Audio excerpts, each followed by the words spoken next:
Thathi siphambano umsindi singilande lapha ngiholela khona ngibe naye indlela yonke indle ngizothatha thathi siphambano ngumsindi singimlande lapha ngiholela khona ngibe naye indlela yonke indlela Jesus. Amen. Ngine feeling yokuthi bazosondela bazongena nginale feeling le. All right, because enkonzweni ngizothi umoya uyangithinta uthi ingathi bazosondela. Siye ku 65. Number 65. Asiye ku 65.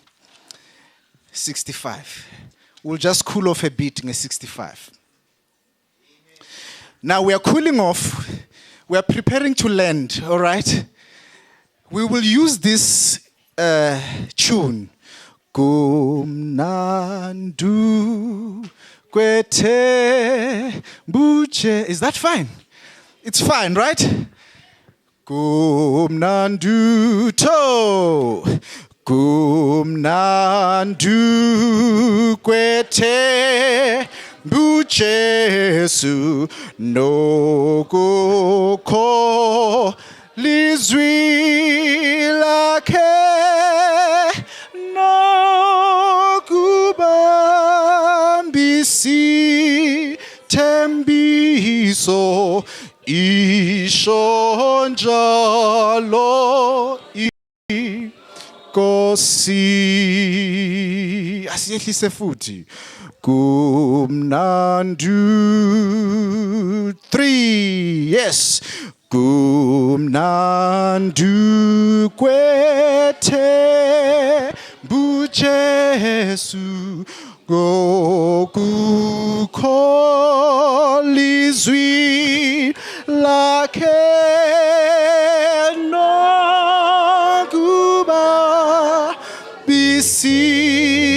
Tembiso isho njalo Kosi yena yenuje sungi yamthemba se ngimhlolile mina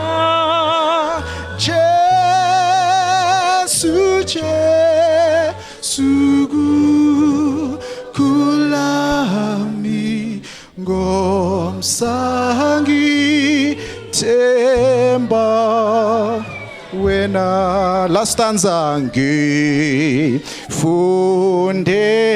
uku kwethe Jesu msindisi wami ngiyazi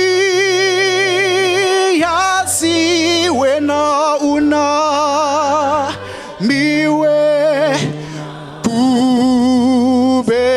kube na Jespa Jesu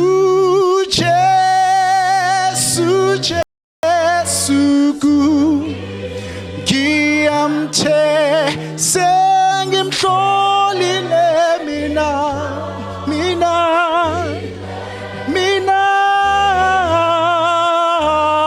Jesu kula ngomsangithe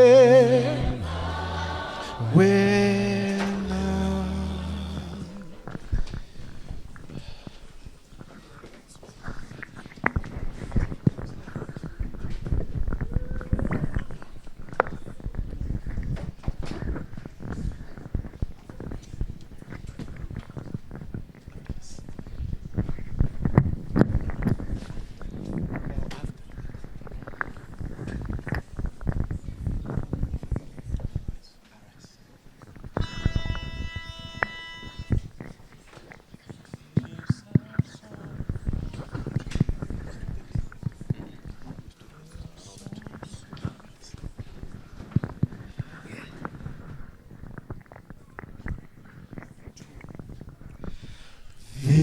this our solemn vow.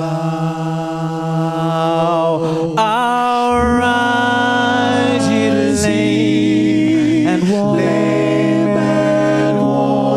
defend your crown. The fate of all is in thine hands. Arise and journey on. Arise, ye lame and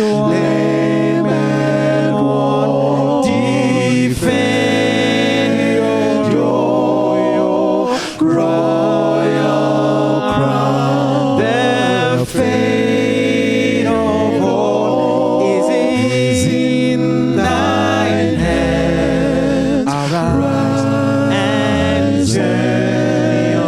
journey on. Arise, ye lame and worn, defend your royal crown. The fate of all is in thine hands. Arise and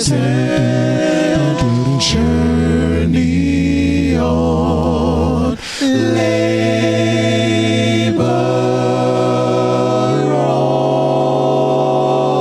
on, weary souls. We shall journey till we fall. This our solemn vow. Labor on, weary souls. We shall journey till we fall. This our solemn vow. We shall journey till we fall. This our solemn vow. We shall journey till we fall. This our solemn vow.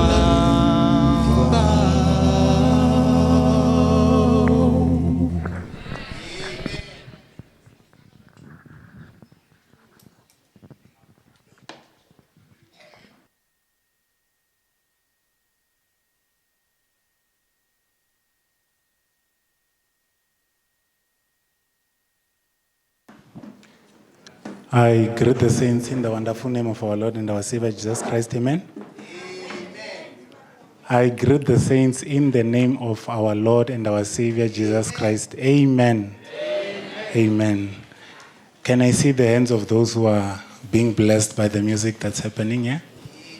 Amen. Amen. May we continue to sing like that. And also thank you to Jasper for that wonderful edition. And then our announcement for today. Maybe before I can go announcement, let me start off by the visitors. I've got names here, and perhaps maybe your name might not be written here. I would kindly ask that after reading this name, can you also stand so that the church can know that you are a visitor? We've got Keisha. Okay. And then we've got, can you just remain standing? Thank you. And then we've got Bongeka. Thank you. And then we've got Matthew. Thank you. Onweba. Thank you. And then we've got this one. I can't say the name, but I will say the surname. It's Magaya. Thank you. And then among the children, we've got Tembelise, the children and the youth. Okay, and then we've got Yaho. Okay, maybe there are other visitors. Can you also just stand if you are a visitor? Amen. Okay, church, these are your visitors. What do we say to them? Amen. With that, we are saying please feel welcome, and you're also invited to join us for lunch in the afternoon. You may take a seat. Thank you. Our announcement for today.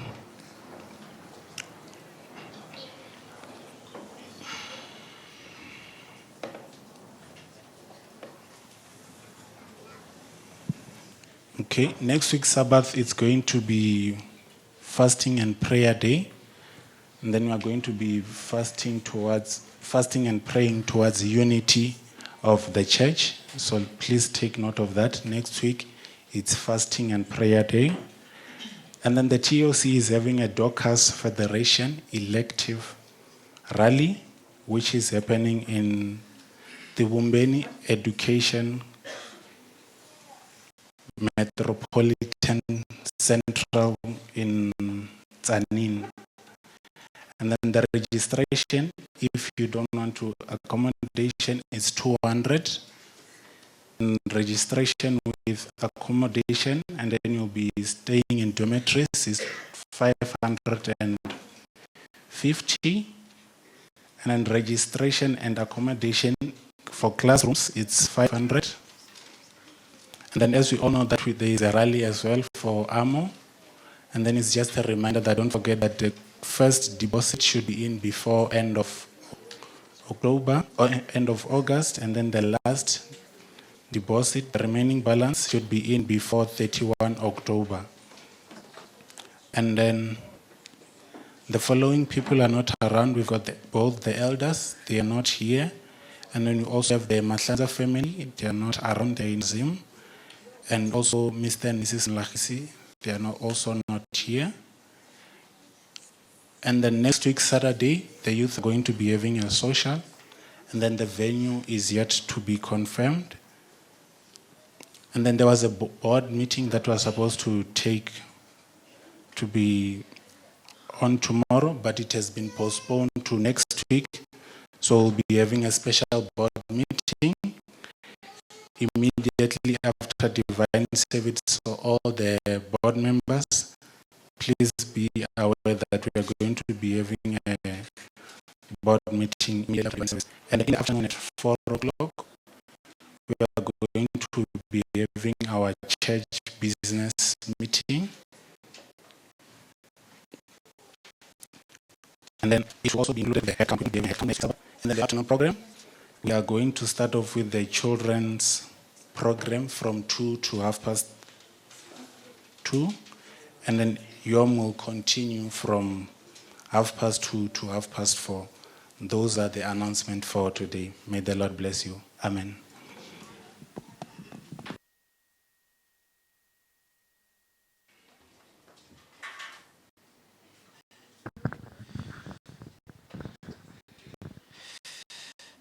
Cula kamnandi bazalwane. Ithini amen to yourselves. You sing very powerful. Number 202.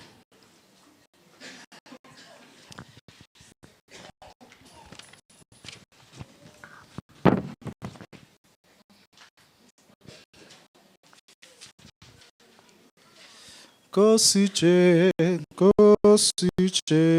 sungiqhube. 5. Kosije sungiqhube phakathi kwamalingo yonke indawo we jwala ngifihle isiqondiso esakho sithe nethuliswa ungathulisulwandle yalalela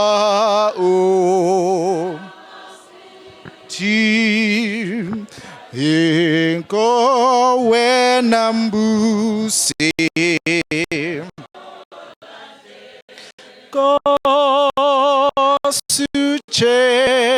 sungiqhube Sibayangena abashumayeli. Let's do number 186. 186. Nkosi sihla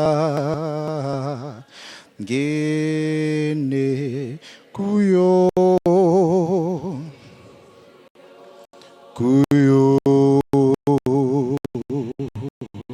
ndlu yakho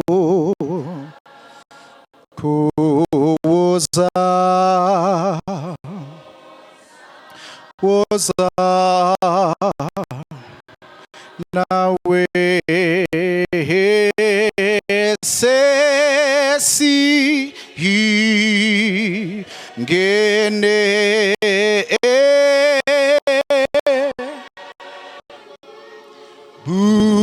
busweni inhliziyo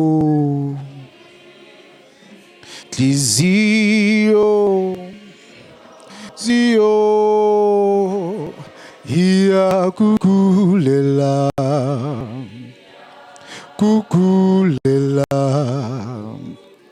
lela la nawo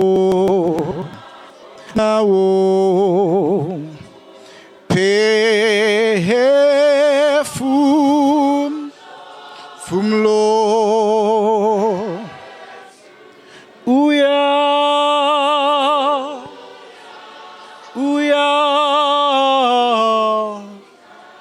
kale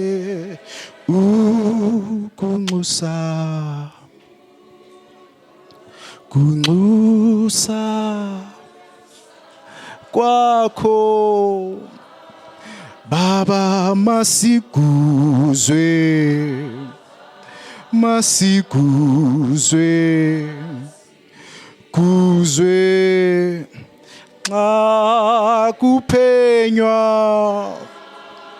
xa kuphenywa izwi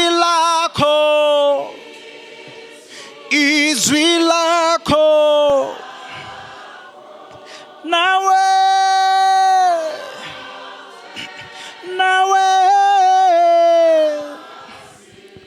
kuzwe amen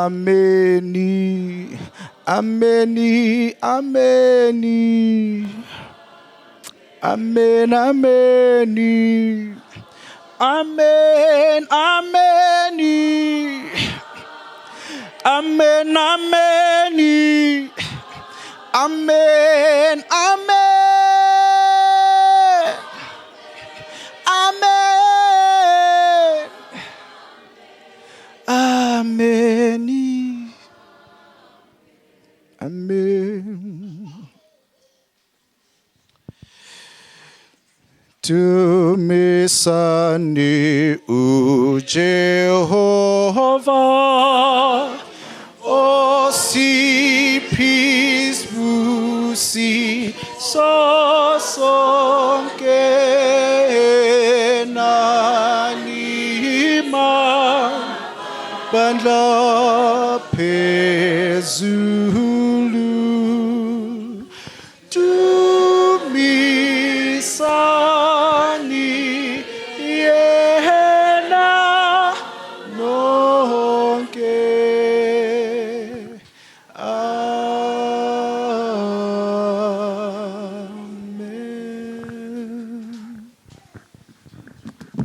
Let's close our eyes as we pray. Master, Redeemer, Savior, and God, we just want to thank you for the privilege of being in your presence. We just want to thank you for the privilege of calling you our God. We want to thank you, Lord, for the gift of Shabbat, and we want to thank you for the gift of Jesus Christ. Guide us through this lovely day. In the mighty and awesome name of Jesus Christ, we pray with thanksgiving in our hearts. Amen.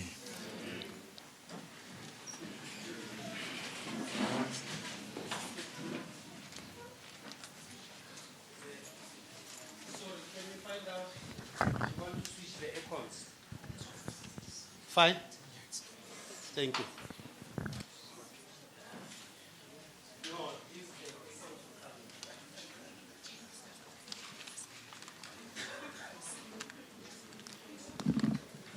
Psalms 100, verse 4.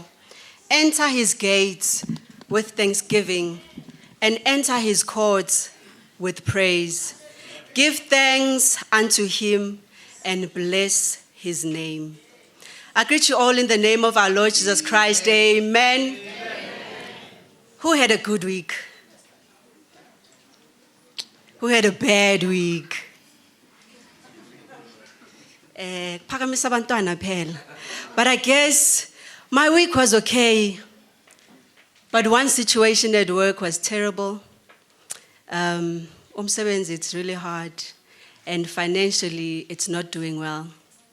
But in spite of that situation, I've come to the house of the Lord to say, thank you, Lord. I've come to give him praise. You know, if you're in a situation, and all of us have one situation somehow, but we need to remember that God surrounds us with many blessings. So my blessings are, I have blessings of children. I have a loving and providing husband. God is protecting us each and every day when we go out with the cars that we have. When you run around, the Lord is protecting you. There are so many blessings that we need to thank God for. And today I just want us to say, thank you, God. Our situations are not greater than the blessings that we have. The blessings are so much greater. Jesus is saying, look around. There's only one problem. That's only one problem that you're facing. But look at the blessings that I've given you. So today I'm saying, give thanks to the Lord. We have come into his house and we need to praise him. We need to praise him for life, for sustaining our life, for providing for us. He has given us a roof over our head. He has given us food. It doesn't matter how much or what the food looks like, but he has given you food. You have slept, eating. So today, let us remove all the problems and say, thank you, Lord. Praise the name of the Lord. Psalm 69 verses 30 says, I will praise the name of God with a song, and I will magnify him with thanksgiving. So let us stand up with number 144. You know what the Lord has taken you through this week. Let us just praise and give thanksgiving to the Lord. Amen.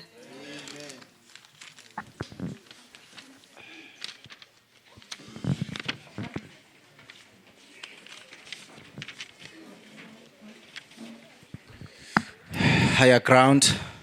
I'm pressing on to ngiqondindlele nyukayo ngikhwelazo kizinsuku ngikuyeho kulekayo kungimisephe kosiyam kosiyam kosiyam kosiyam indaweni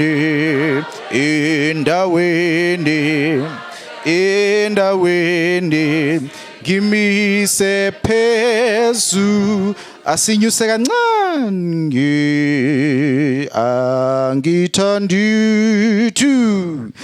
angithandi hlala lapho kunenka kuluku babanye bangahlala mina ngithanda phe Nkosi yam, Nkosi yam, Nkosi yam, Nkosi yam.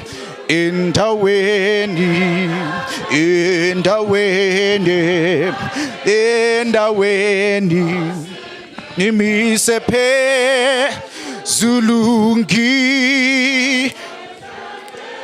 Sitekile osa Oyangi kwaza kodwa Kolo yame Zwilenko Gimise pe Nkosi yam Nkosi yam Nkosi yam Nkosi yam endaweni endaweni endaweni ngimise phe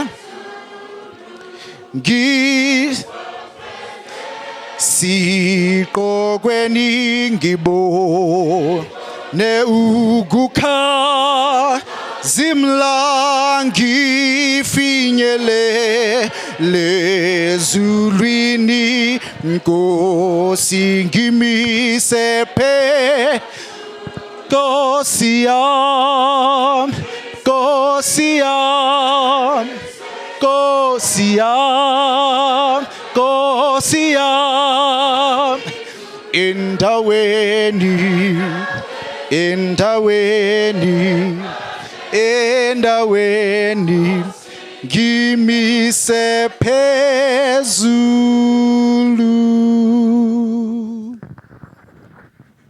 The church may sit. I'd like to greet you all in the wonderful name of my Lord and Savior Jesus Christ. Amen. We'll open our Bibles to Mark 12, verses 41 to 44. Mark 12, verses 41 to 44. As Jesus was teaching, he was sitting fairly close to the temple offering box. He began watching the people bringing their offerings and how they put them in the box. Many who came were quite well-to-do and gave large amounts with a flourish so others would notice. Then a poor widow came up to the box. She looked first one way and then looked another. And when no one was looking, quickly dropped in 2 pennies. Jesus drew the disciples' attention to her and said, "This poor widow has given more than all the others. Even though they gave generously, they gave from their overflow. She gave out of her poverty and what she needs to live on." May the Lord bless the reading of his word. Amen. Jesus understood her motive. She believed the service of the temple to be of God's most, she believed the service of the temple to be of God's appointment, and she was anxious to do her uttermost to sustain it. She did what she could, and her act was to be a monument to her memory through all time and her joy in eternity. Her heart went with her gift. Its value was estimated not by the worth of the coin, but by the love to God and the interest in the work that had prompted the deed. Jesus said of the poor widow, she had cost in more than they all. Not the great things which every eye sees and every tongue praises does God count most precious the little duties cheerfully done, the little gifts which make no show, and which to human eyes may appear worthless, often stand highest in his sight. A heart of faith and love is dearer to God than the most costly gift. The poor widow gave her living to do the little that she did. She deprived herself of food in order to give those 2 pennies to the cause she loved. She did it in faith, believing that her heavenly Father would not overlook her great need. It was this unselfish spirit and childlike faith that won the Savior's commendation. May the Lord bless the reading of his word. Amen. The widow gave the little that she had, and the Lord knew that it came from the heart. So this morning, I read this passage so that we can be inspired to give not only just so that we are just giving, but to give and give praises for what the Lord has done. This widow could have chosen to keep those 2 pennies so that she can survive, but she chose to give it in the service of the Lord, and she trusted and had faith that the Lord will provide for her. We'll kneel down as I pray.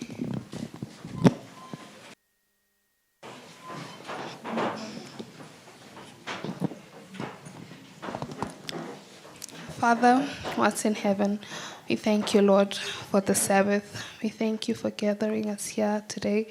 We thank you for being with us throughout the week as we're about to give back tithe and offering. We are praying, Lord, that you may touch our hearts and that, Lord, we may live according to the way you want us to live.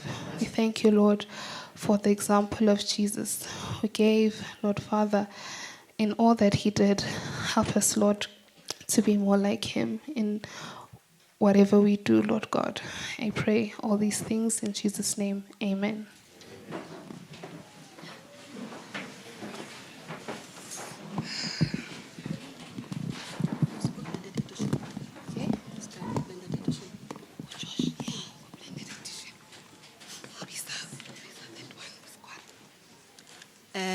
Sorry, we shall ask Squara to give us a special item while the offering has been taken.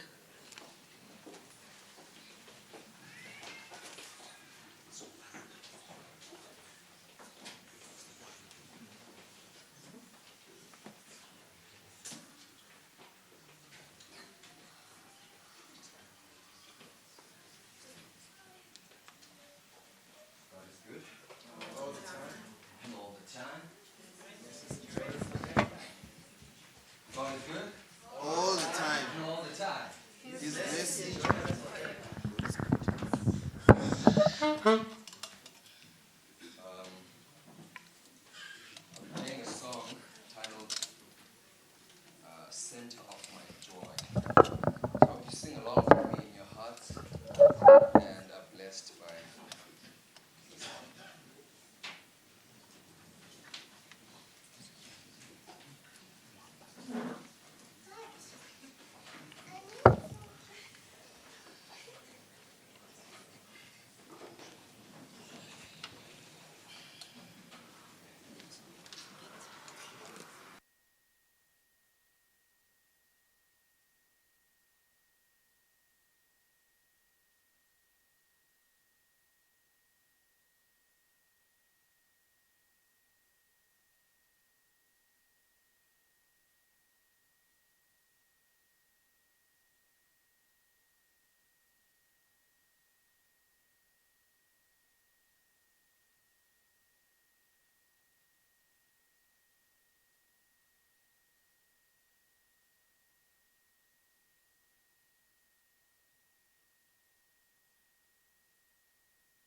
Let's close our eyes.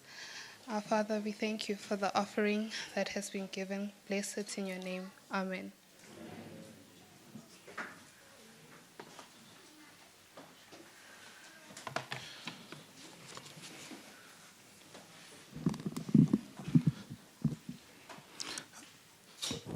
Sanbonan. I greet the church in Jesus' name. Amen. I'm used to standing here and singing. Now today isn't to say it's jigil. It's okay. God is still in charge. Today we are finding our reading for the prayer in Matthew 11. Turn with me to Matthew 11, verse 28 and 29. I'll first read it in my home language, and then I'll read it in English. It says here, Zanini gimi nina nonke enikhathaleyo nenisindwayo mina ngiza kunika ukuphumuza. Bekani ijoka lami phezu kwenu nifunde kimi ngokuba ngimnene ngithubile ngenhliziyo khona imiphefumulo yenu iyakufumana imphumuzo. In English, then Jesus said, "Come to me, all of you who weary and carry heavy burdens. I will give you rest. Take my yoke upon you. Let me teach you, because I am humble and gentle at heart, and you will find rest for your souls." Now, everyone without exception knows how it feels to bear heavy burdens. Sickness creeps into the home, into every home. Kuyagula. Uninvited and unwelcome. Others are burdened with unemployment or a job that actually pays inadequate wages. Some struggle with unresolved family problems that strangle every chance of celebrating holidays together, or even growing old with those who love us. Yes, we all face challenges and carry burdens in life. And we also know how it feels to be weary from the weight of it all. Where can we find relief? Today's scripture reading contains some of the best known, best words from Jesus. Come to me, he says, and I will give you rest. These words remind us that no matter what, how our burdens may be, or how heavy they are, Jesus wants to lift them off our shoulders and give us true rest. He will give us back that job that we lost, or restore to us foreclosed doors. Perhaps, maybe perhaps not. The rest that Jesus promises is greater than our fears and bigger than our needs. He offers to walk by our side to help us carry our burden so that we don't have to carry it ourselves and so that they don't crush us. There's a story told of a man whose practice is a hospice chaplain and a grief and bereavement counselor. He says that I encourage people who were grieving the illness or the loss of their loved ones. And they tell me stories and share memories of their loved ones. I walk alongside with them and they share both the good and the bad. I told them, and I tell them, that pain shared is pain halved. And that's true. When we share our pain with someone who cares, it somehow grows smaller and becomes more bearable.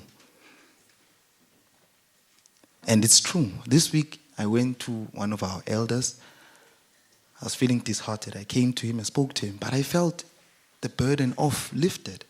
And it's true. Pain shared is pain halved. It also brings others into our life that God will help us carry our pain so that we don't have to do it alone. And that's what Jesus is offering. Let me teach you, he says. And as we do, we discover that there is no one better to share our pain and burden than Jesus. And as we do, he lifts our load and gives us rest to our weary hearts. And today's prayer is that, Father God, thank you. Thank you for Jesus, who promises to help us carry our burdens so that they don't have to crush us. In Jesus' name, amen. May we kneel as we pray.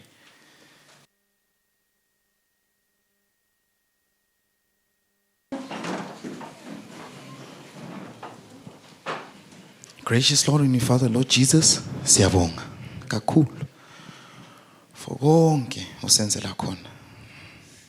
Siza phambi kobuso bakho singcolile Jehova olungileyo.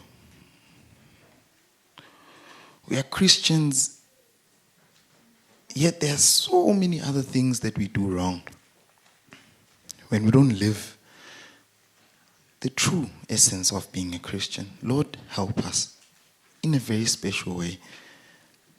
We are bombarded with challenges, employment, families, finances.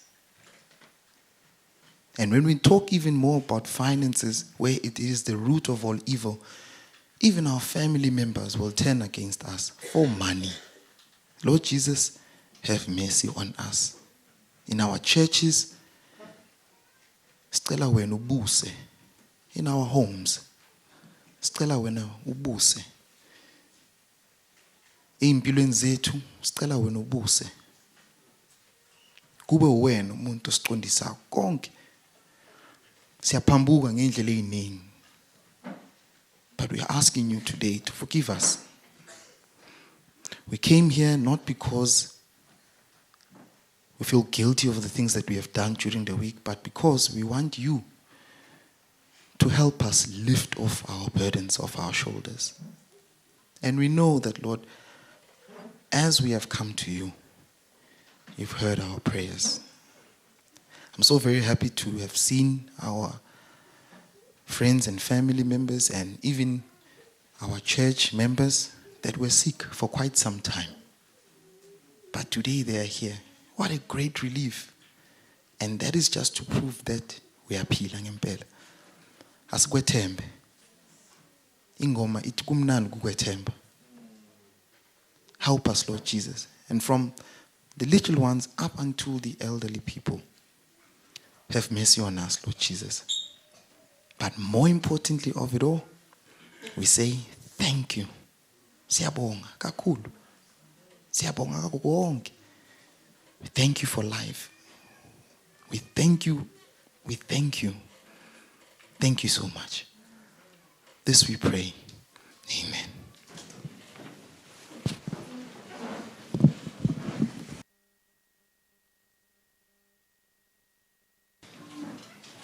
I would like to introduce the panel up front. The offertory reading was done by Ubosi Dladla. Our special prayer was Usandile Zulu. And I'm Sibongile Ngobeni. Our preacher for today is Ben Mwamba. Can we have a blended edition? Ukusokumisa umshumayeli.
Seasons come and go, but Jehovah's word will stand for all eternity for you and I to see.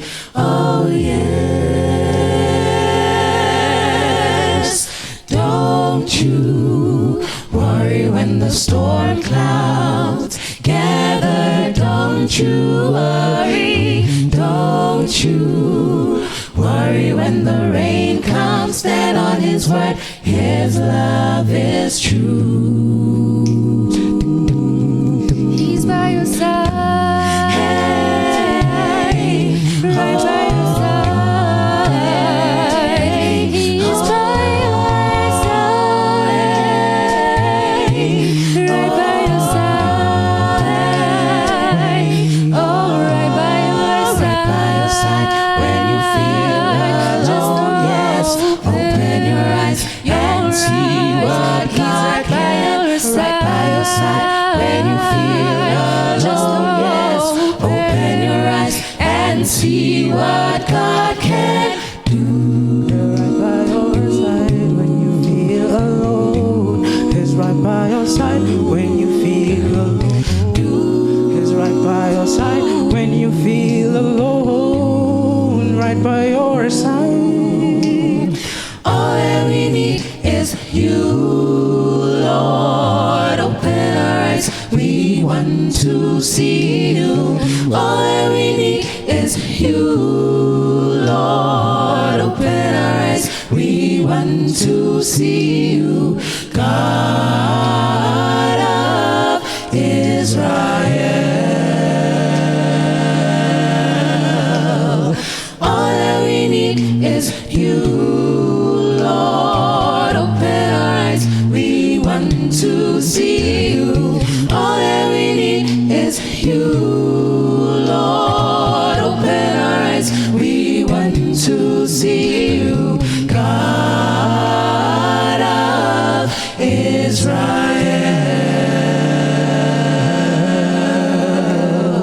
God of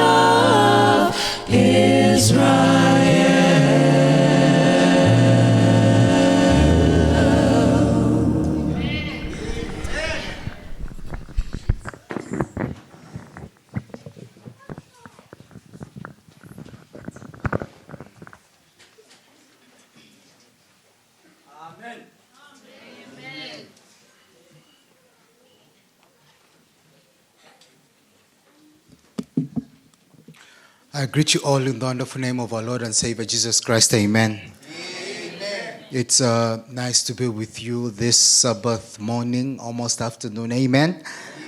Amen. I've had one of those weeks, weeks where you just having a cold followed by a bit of a flu and you don't get enough rest. Because I think flu, cold, these things, if you get enough rest, it just runs out of the system very easily. But I never rested enough. So I'm not as crazy as I usually am today, but we will see. Amen. We'll see. You might want to have a pen and a paper because we might drill on some things which are not necessarily deep, but they are rare. Amen. And if you're recording, don't rush to delete the recording after the Sabbath. At least play it a number of times till it gets into the system. Then after that, you have the right to share. Then delete and create more space for your phone. Amen. Let us go to the book of 1 Corinthians chapter 10. 1 Corinthians chapter 10. We'll pick it up from verse 31. 1 Corinthians chapter 10. Verse 31.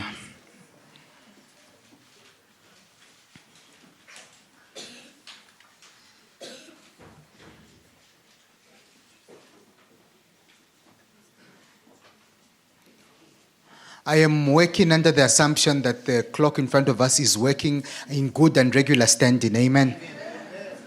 Okay, perfect. So at least I'll use it to time the message. 1 Corinthians chapter 10, verse 31. So whether you eat or drink or whatever you do it all. Somebody say all. For the glory of. Let's say it again. Whether you eat or drink or whatever you do, turn to the person next to you and say, neighbor. Whatever you do, do it all for the glory of God. Amen. Our names are not mentioned in that verse. Our businesses are not mentioned in that verse.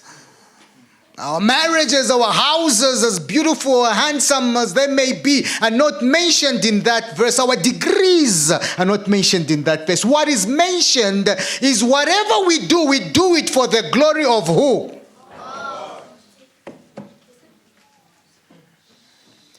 Let's look at a message entitled Talents, Spiritual Gifts, and the Glory of God. Talents, spiritual gifts, and the glory of God. Amen. May the Lord add a blessing to the reading of His word. Let's close our eyes as we pray. Master, Redeemer, Savior, and God, we submit to you, and we are saying whatever we do, let us do it to the glory of you, our God. Let there be no other name lifted save the name of Jesus Christ. And let all the glory, all the honor, all the praise go to you and you alone. In Jesus' name we pray now and forevermore. Amen. Allow me I will teach this message, and here and there I'll preach it, but I'm naturally a preacher, so if I end up preaching the whole message, look, it's part of the package. Amen. Talents, spiritual gifts, and the glory of God. Turn to your neighbor and say, neighbor. How are you, neighbor? Neighbor. Let's talk about talents, spiritual gifts, and the glory of God. I was told that the theme for the ladies this year is the papers, and when you look at papers, there's something that comes to mind, and you ask yourself, why did God create me, and what is the purpose for my creation? And that can be summed up in two fronts. There is a general purpose, and there is a specific purpose. Are you following me so far? General purpose applies to all of us, and specific purpose applies to the individual. You have a specific purpose which is supposed to allow you to accomplish a certain thing that will add to your general purpose. And at the end of the day, all of that will give glory to God. Amen. Let's go to Isaiah chapter 43 and understand why God created us. Isaiah chapter 43. We are going to pick it up from verse 6. Isaiah 43 verse 6.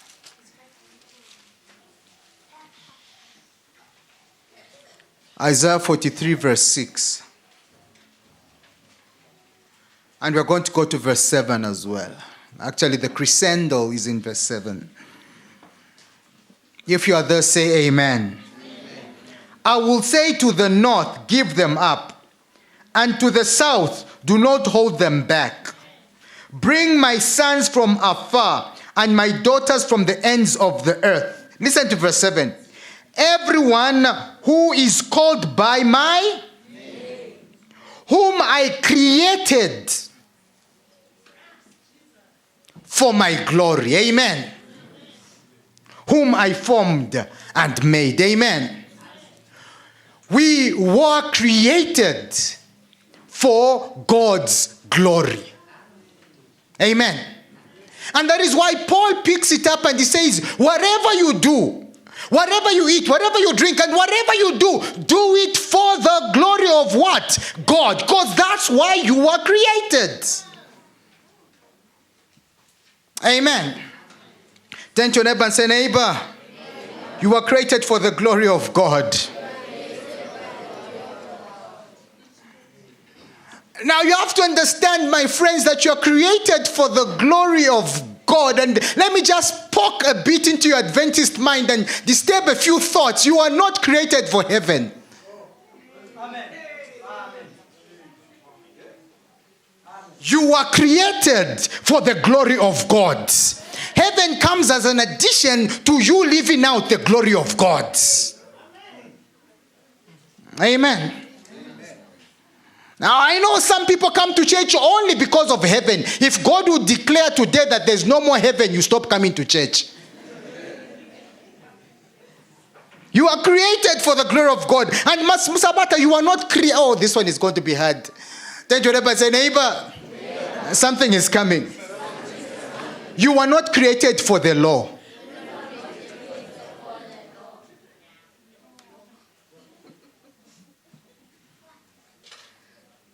The law was created for you.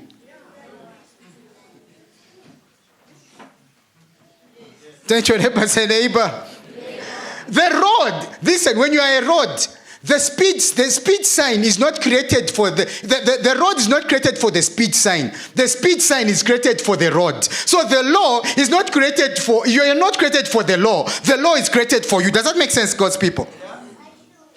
Now I know as Adventists we are obsessed with the law and the law this and that. Yes, the law is good because then it allows us to bring out the glory of God. Amen.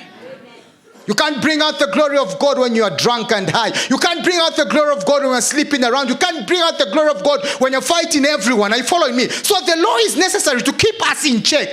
But the aim is not the law. The aim is you revealing the glory of God. So, now, how do we bring out the glory of God? Let's go to John chapter 15, verse 8. John chapter 15, verse 8. I don't know what's going on. You know, be careful with the sense and the silent prayers. Somebody might have just prayed a prayer that God, please let him preach. And I just don't know what's coming on me. But you might end up preaching. Amen. Some silent prayer somewhere. John chapter 15, verse 8. John chapter 15, verse 8. If you are there, say amen. This is to my Father's glory. Are you following me? To whose glory? This is to my Father's glory, that you may bear much fruits. Amen. This is to my Father's glory, that you may bear much fruit, showing yourselves to be my disciples. Amen. So how do you bring out the glory of God? By bearing much fruit. Thank you, neighbor. Say, neighbor. Let's connect it now. That is why, listen, we are created for God's glory. What does the Bible say in the book of Genesis? Let us make man. And then when he has made it, says, be fruitful. Are you following me? Be fruitful and multiply. Are you following me? Then this side says, this is to my Father's glory, that they may bear much what? Fruit. Can you see that the word fruit is coming both sides? So you're created for God's glory. And how do you show God's glory? By bearing much fruit. Amen. Then your neighbor say, neighbor, listen very carefully. Bearing much fruit means you should be fruitful in every area. It's not just about biology, bagiti. Amen. Be fruitful means wherever you are, people should know that you are there. That's why as Sabaten, when we are singing songs, we say, brighten up the corner. Where you are, amen. Be fruitful. Where you are, people should know that there are people, Mara, there's that one. Kuna madota, Mara, kunendota. Oh, come on, somebody. There are people, but there's that lady, only that thing. Are you following me? Because you are fruitful. Tell your neighbor, say, neighbor, be fruitful. You see, when you are fruitful, you bring glory to God, because people start looking at you and wondering that how come this person is able to do this? They looked at Daniel and they said, how come he's able to do this and do that and do that? And they found out that no, the only way you can mess Daniel up is you have to mess up his relationship with God. Have the people you work with got to the point where they have realized that no, when are you untouchable? As long as you're connected to God, they can try, they can bring crocodile wrinkles, hiccups, saliva, hookers, pokers, ba, nothing will happen because you have a strong connection. Amen. Then to neighbor and say, neighbor, be fruitful. That's why I really have a problem with Adventists who are comfortable with mediocrity. Amen. When you read about Daniel, Shadrach, Meshach, and Abednego, when you read about Joseph, you read about Jacob, you read about Abraham, they were not mediocre. So why should you be comfortable with just moving with the flow now? You are just umsabata. Amen. Be fruitful. Tell your neighbor, say, be fruitful and show God's glory. So now, how do you do that? One thing, surrender. Amen. But surrender is not just part of the song we sing when you're about to give offering. And for one strange reason, some of you still don't even surrender, because the offering plate comes and you have to jump. Can I throw in something that is not part of the sermon? Bagiti, God has given us an opportunity. Oh God, He has given us. Tell your neighbor, say, neighbor, it's not part of the sermon, but it's very important. God has given us an opportunity of getting out of our financial messes. And this is what He says: give, it shall be given to you. Good measure, pressed down, shaken together, and doing what? Then the offering plate comes, and you decide that today I'm putting it in my heart. You have missed the opportunity. The opportunity says give, and it shall be given to you. So when you are broke, that's the time you should go into your pocket. The only to change, learn from the widow. Learn from the widow. She said, if I keep this money, I remain with 2 coins. If I put it in the hands of God, He will give me back good measure, pressed down, shaken together, and running over. We always like to do the opposite. When someone makes an altar call, you want to remain seated. That's the time you give your heart. When it's time for offering, you put in your money. Don't swap the two. Amen. Thank you, neighbor. Back to the sermon. Listen, to reveal God's glory, there is the the spiritual gifts and their talents. Amen. Now I know most of us think talent is a spiritual gift. No, they're not. So I said you need to have a pen and a paper. Turn to your neighbor and say, neighbor, let's drill deep a bit. A talent is inborn. It's like it's part of your factory setting. Amen. I have a talent of talking. Are you following me? When I was 3, I was already talking. The whole family would stand around listening to me. My mom told me, 3 years old, I would tell them stories and they would all listen. That's my talent. Inbuilt. Comes with a factory setting. Are you following me? Then, there is the spiritual gift.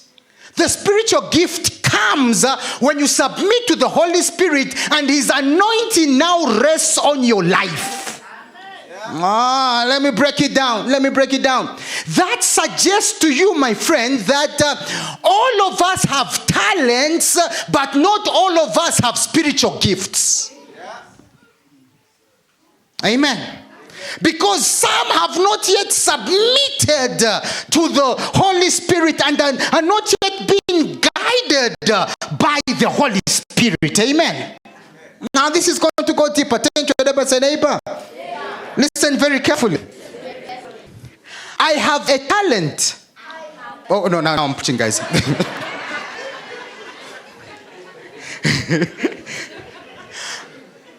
By my talent of speaking, I can entertain you. But by my spiritual gift of ministering, I'll minister to your needs. Are you following me? By your talent of singing, you can entertain us and we'll be busy waving our hands like this, but not touch spiritually. But when it's now a spiritual gift, you can even sing just one stanza. You solve my problems which I've had for 2 weeks. Just one stanza. Because it's now not operating just at flesh level. It's operating at spiritual level beyond the bone and the marrow. Amen. Now the biggest problem is in church we have a lot of talented people, but very few people who have the spiritual gifts. How can I prove that? That is why when we fight in church, we fight like we have never ever sat inside the church. Because we have never sat under the influence of the Holy Spirit. We're just being guided by our factory setting. Amen. Turn to your neighbor and say, neighbor, listen very carefully.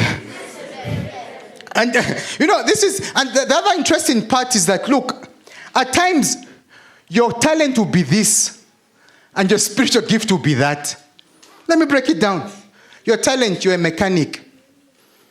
You listen to a car. The moment they bring their car, it just goes, no, a problem, in gearbox, not going to something you lose. Have you ever gone to those guys who are just naturally gifted? That he hasn't even touched, he hasn't even opened the hood. At pressure foot, at pressure for ima, pressure gearbox. Like how? It's his talent. He has it naturally. Are you following me? He has it naturally. And guess what? When you find out Vele to be the gearbox, are you following me? Then guess what? At times you find that person, that's his talent. Then guess what his spiritual gift is? Playing the piano in church. Are you following me? So sometimes your talent may be there, or your spirit, and then your spiritual gift might be in the opposite direction. Are you following me? And then some of you are fortunate to have your talent in the same lane with your spiritual gift. Does that make sense? Turn to your neighbor and say, neighbor, listen very carefully. But whatever you do, you guys, I love you so much. You really follow it. Amen. What does the church say for them? Amen. Amen. Amen. All right, let's move on. Look, the talent. Oh, God. Now write this down. The talent is given to you for your basic sustenance. Are you following me? Umele udle ngetalent yakho. And your spiritual gift is given to you for the edification of the church of God. Are you following me? Can I say it again? Your talent is for your basic sustenance, and your spiritual gift is for the edification of the church of God. Are you following me? So, udane talent yako. Turn to your neighbor and say, neighbor, you're supposed to eat from your talent. Now, that's where the problem is. A lot of us are in careers that are the opposite of our talents. Because we just followed the money. Oh, come on, somebody. And that is why you are very frustrated at work. You never enjoy, because it's not a natural thing for you. It's not part of your inbuilt mechanism. Constantly fighting people. I always laugh. I say, your talent, your gift or your talent is in mechanics, and then when you force yourself to be a nurse. Lord have mercy upon the patients. You'll be holding the injection ngatis panel and because you are in the wrong area. Wrong area altogether. And let me tell you something. Some of the frustration that we are going through actually stems from that fact. There's a mismanagement between your talent and your career. And it brings anger and frustration and bitterness. But once the two are aligned, you will see great things happening in your life. Haven't you heard some of these billionaires say that, no, I've never worked a single day because I do what I love? Because they are linked to their talent. Amen. And of course, one of the biggest problems, especially for us as a black race, is our parents just knew certain fields and they said, go in that field. Done. Accounting, lawyer, engineer, doctor, nurse, Makshubile, teacher.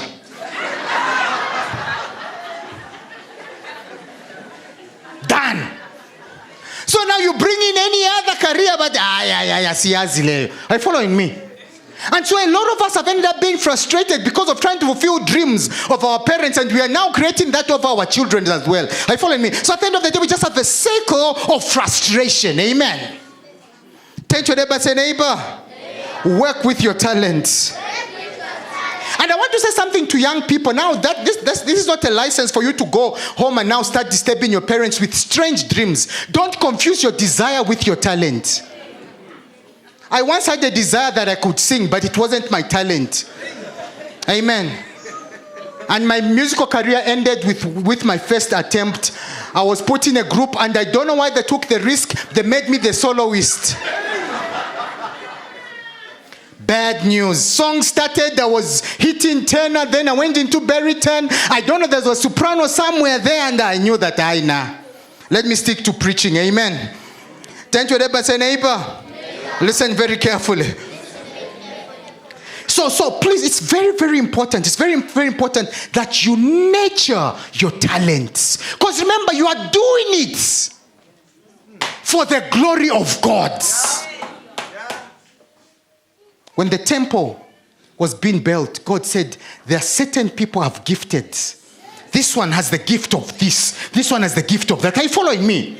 So when you are doing it, if you're an accountant, you have an analytical talent, you can easily analyze numbers and whatever. Do it for the glory. You are not working for KPMG. You are working for Jehovah Enterprise. Amen. Do it for the glory of God. Turn to your neighbor and say, neighbor, whatever you do, do it for the glory of God. I've been in education for a long time now, and I often, you know, there's certain things you can't talk about, but I often get frustrated when we're in a meeting and we are seated, and a teacher stands up and says, but that child can't pass because that child is not gifted. I'm taking you somewhere. Are you following me?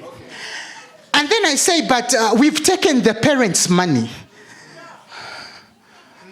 They have paid a couple of thousands into the account. So Just put yourself in the position of that parent. Have they paid all that money so that they can turn around and be told that your child can't make it?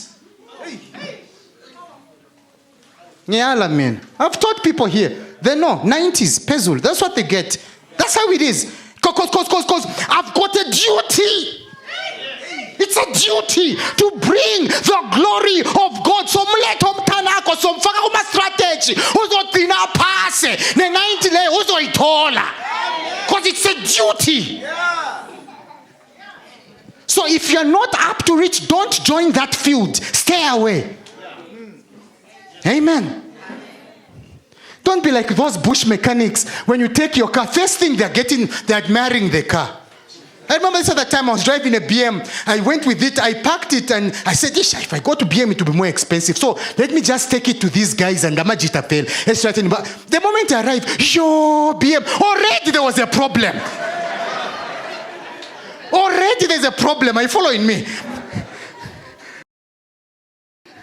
You have to meet the right people who operate at the right level because they understand that excellence is their duty.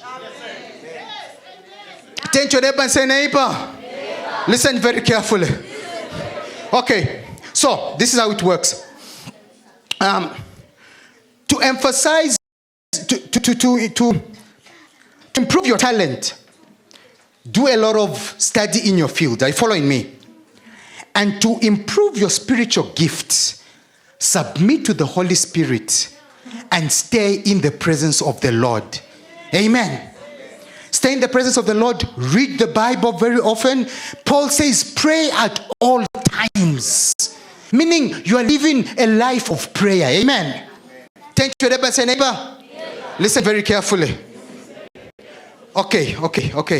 Let me try and reconfigure some things here. Yes, let's go. So how do you find out what your talent is? I want you to listen very carefully. Turn to your neighbor and say, neighbor, listen very, very carefully.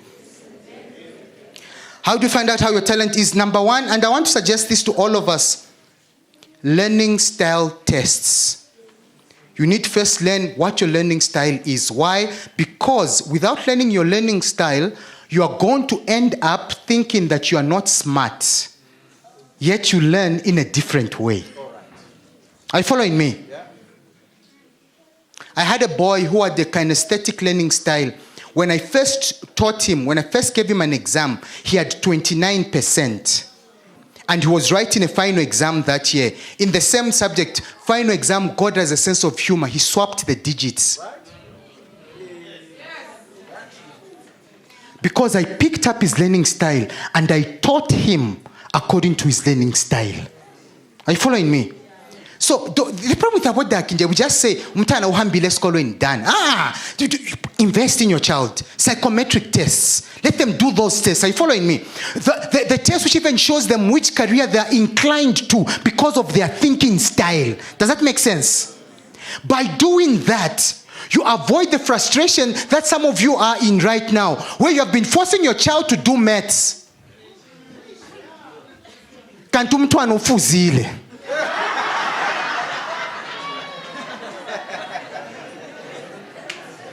I don't know where the miracle, where you think the miracle came from. Your husband failed maths, you failed maths, the child passes maths. Hayi adikho phani. Ufuzile umntwana. Amen.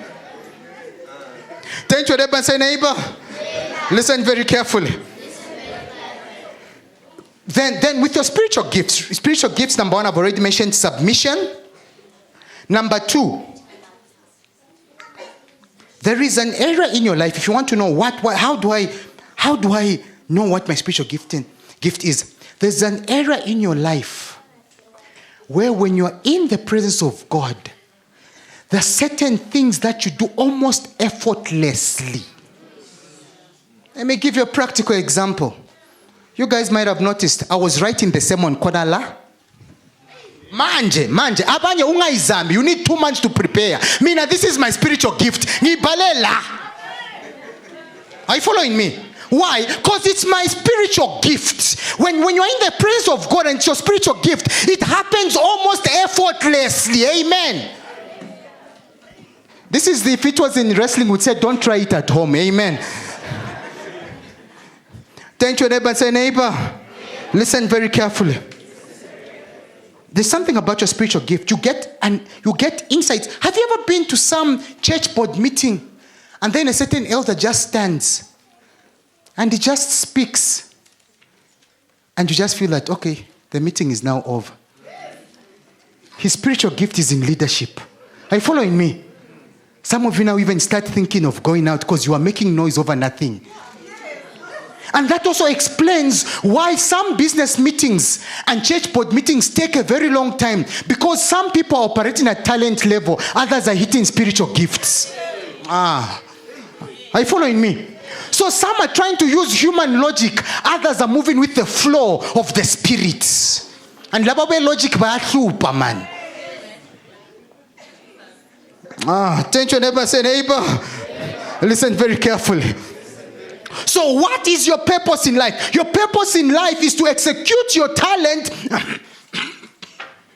I told you I had a bit of a thingy during the week. The purpose in life is to execute your talent and your spiritual gift to the glory of God. Amen.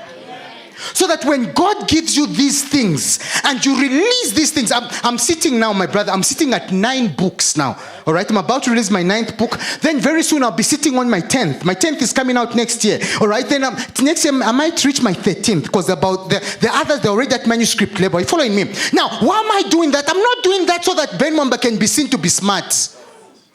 There are so many people who are way smarter than me.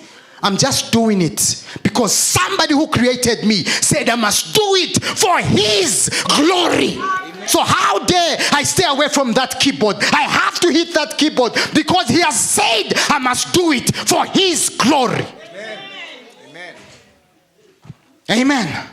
Turn to your neighbor and say, neighbor, do it for the glory of God. In whatever you do, oh, come on, somebody. Yeah. Can I preach it like I feel it? In whatever you do. So, sister, even in your dressing, do it for the glory of who? God. Number 1, modest. Amen. We should see that this one is from church and this one is in the world. Amen. But number 2, good looking. Look nice. Oh, come on, somebody. I just thought I should say that. Turn to your neighbor and say, neighbor. Some of you would have been married a long time ago if you had just upgraded on your heels. Do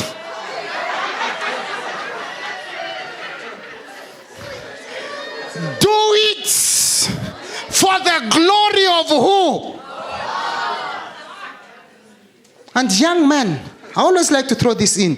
Young man, don't even dream of marriage when you don't even know how to grow a bank account. You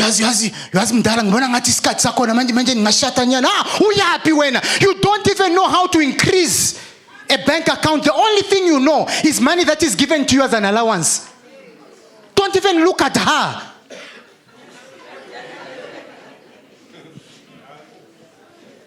Because how will you bring glory to your family when your wife is looking at you as a worthless husband? No, I'm drilling deep now. It's practical religion. The Bible says a man who fails to provide for his family is worse than an infidel. It's there in your Bible. So don't just dream. You want to learn how to fresh. Fresh gubanye. When first learn how to do it the right way. Sankuluma njengo malume ne. Turn to your neighbor and say, neighbor, listen very carefully. I want to wrap up. Let me mention this. With regards to productivity, and let me tell you something. The Lord is coming. Amen? And thank God, we now have so many ways of reaching people. Thank God for, have you seen how wide our reach can be with social media? Amen. I mean, you guys can sing a song now. Somebody just posts it there and the whole world can see it. Amen. But we need to also have quality cameras. Amen. And we need to have quality resources. And quality resources don't just drop. They have to be bought. And they are bought by those who are fruitful. Amen. I know, as a Masabata, the moment you touch on money, those who don't give tithe first are the ones who give you that look. And then the next group is those who are broke. And yet we spend 6 days at work. Let's be practical. I've learned something. It doesn't matter where you are. Whatever gift you are in, the Lord can bless you in that gift. The problem is we think small. Your gift is in teaching, you're just thinking classroom. What of owning schools? Your gift is in medicine, you're just thinking in a clinic. No, what of owning a chain of hospitals? I have an Adventist friend who recently opened a hospital. Private. It's a hospital, not a clinic, hospital. Musabata, Njengawe, Nami. Amen. These are people who understand the glory of God. Now, think of it. When a patient is there, on the tables, kuti VOP. This side, there are some magazines in Jose Sabata, Yabona, Signs of the Times. The patient gets healed both physically and spiritually.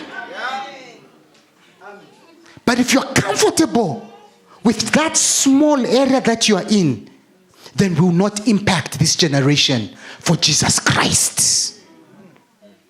Amen. So the challenge comes to all of us. Let us do our very best to bring glory to God. When you are working, work so hard and do your best so strategically so that at the end of the day, you will go up and not down. Amen. You should be the ones where when people are speaking about you, they're like, but I don't know. Look, this person is not really that qualified, but somehow, okay, look, this position usually it requires someone with a doctorate.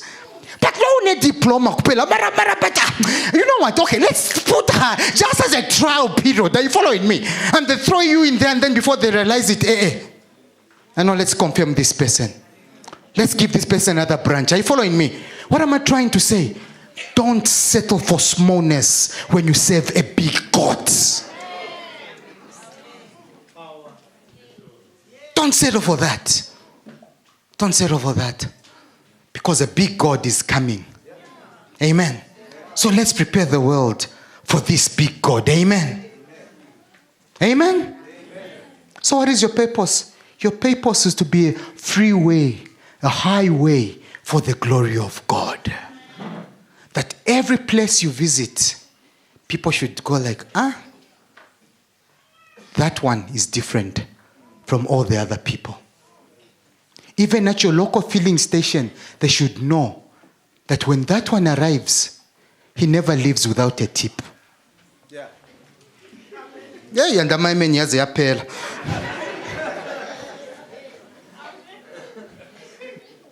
You are blessed to be a what? Not blessed to be a skotane. Blessed to be a blessing. God's people, above all, it will be pointless to have a lot of money in our accounts, to have a lot of degrees, and I know some of you are very educated. God bless you. Continue. If you have finished your doctorate and you still feel like studying, study again, get a second one. Amen. Some of you are very educated. Some of you are quite wealthy. Some of you have great positions. But all that will be worthless if our morality is upside down. Amen. If we are just as crazy as the world, sleeping around like the world, fighting like the world, gossiping like the world, lying like the world, hello somebody, been a problem at work like the world, then we won't bring out the glory of God. Amen. I remember recently, about a month ago, I was at a function, and it's a function. Amen. Don't think that if I go to a function, I'll just be like this. The only song I dance to is Tumelo Kitebe. No, it functions. Figila. Amen. All right, so it's a function and people are excited. Of course, I don't know most of the songs, but some of you will be like, oh, okay, so this is the song they're playing now. Okay, so you're standing there. And then this other young man was surprised. Where I was standing, everybody else was drinking. And Mina, I was just holding a grape tizer. And the young, I'll never forget it because he spoke with a deep, with a Shona, I'm not sure, so Kosa, with a Kosa accent, and he said it. I said it so strong. Like you couldn't believe it. Like what kind of person can be at a function and not drink? And in my heart, I was like, a person who knows that he was created for the glory of God. Can't bring out the glory of God when you are busy saying, I have to say it clearly. The Lord is good all the time. Not the Lord is good sometimes. The Lord is good.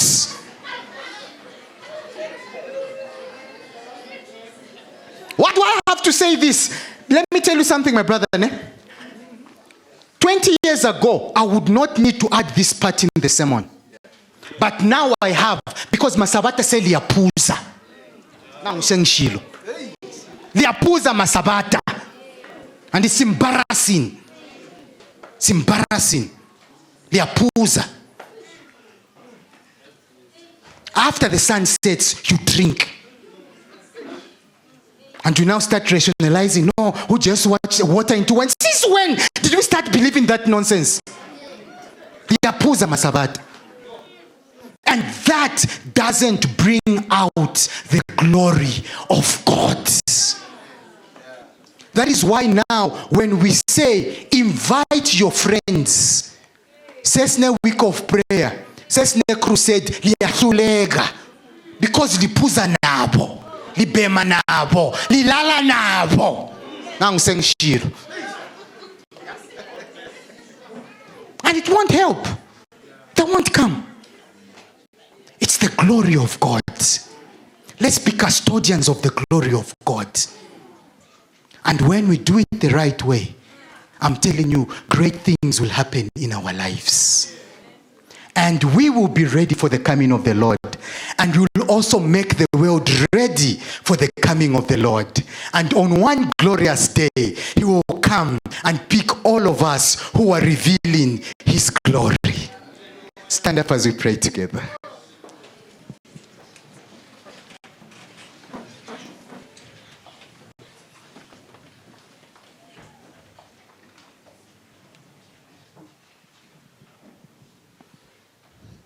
Father, in the name of Jesus Christ, we come before you.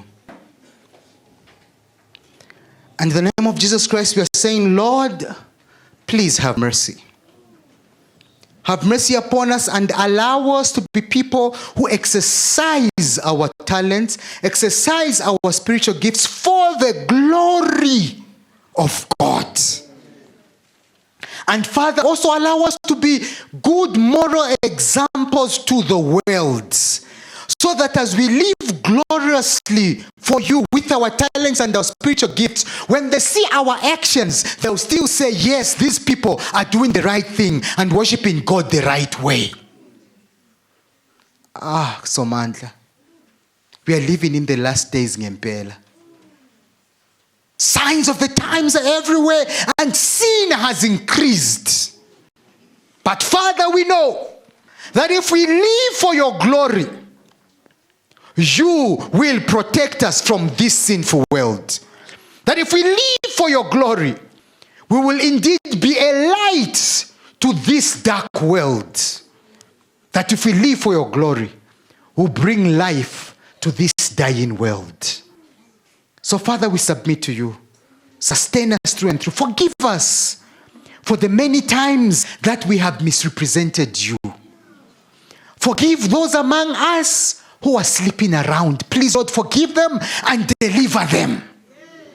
Father, forgive those among us who are full of hatred and sowers of seeds of discord, who are liars, who are gossipers. Father, forgive them and please transform them in Jesus' name.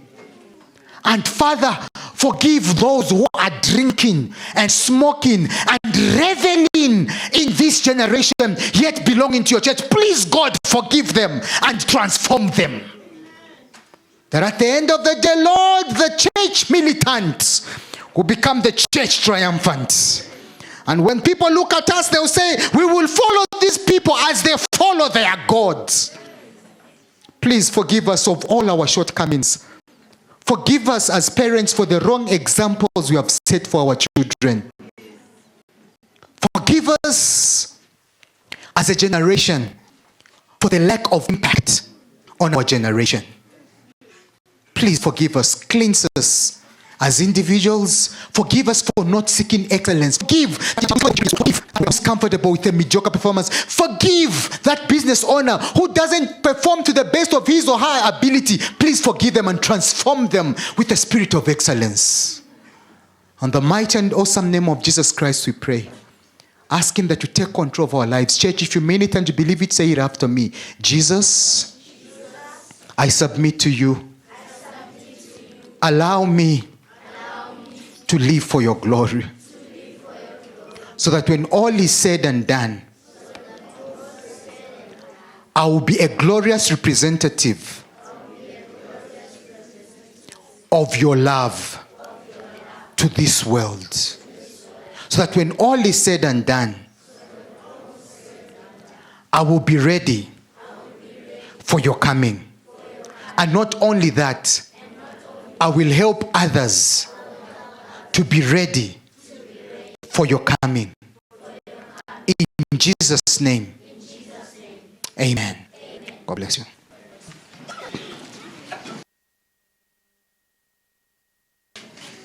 Yazi ukushumayela kumnandi ngithi bathi umuthi weflu you have to sweat, ne? Hallelujah.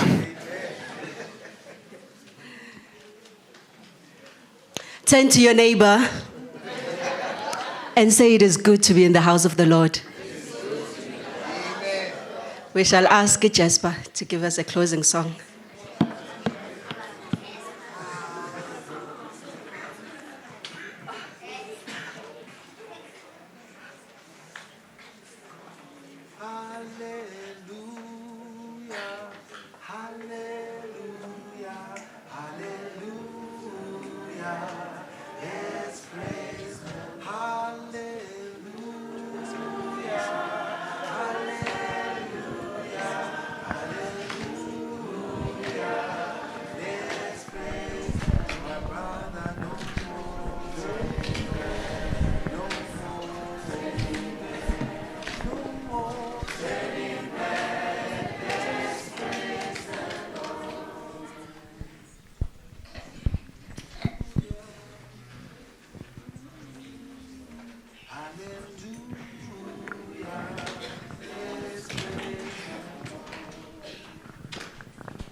For the sake of language and taste of this song, we are just going to give a short narration.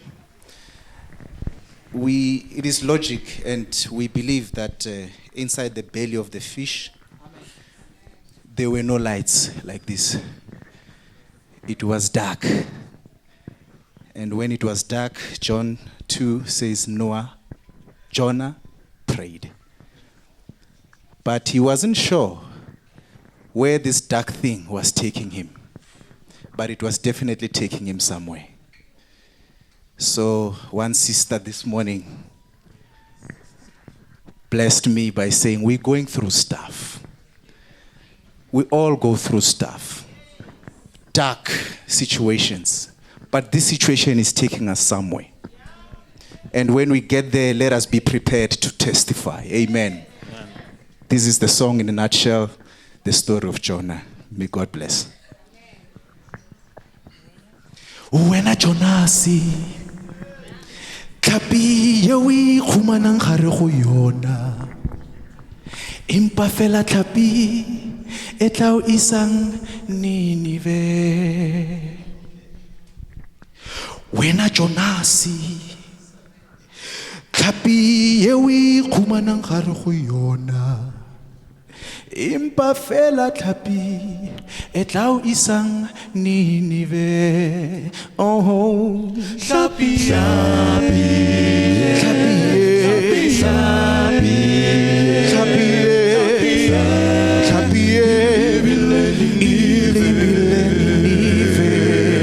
tlhapi, tlhapi,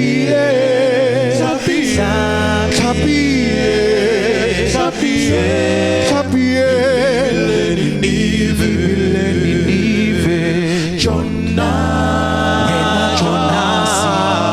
tlhapi ye o ikhumanang go yona ke dumeletse ke morena gore o yo rera Ninive.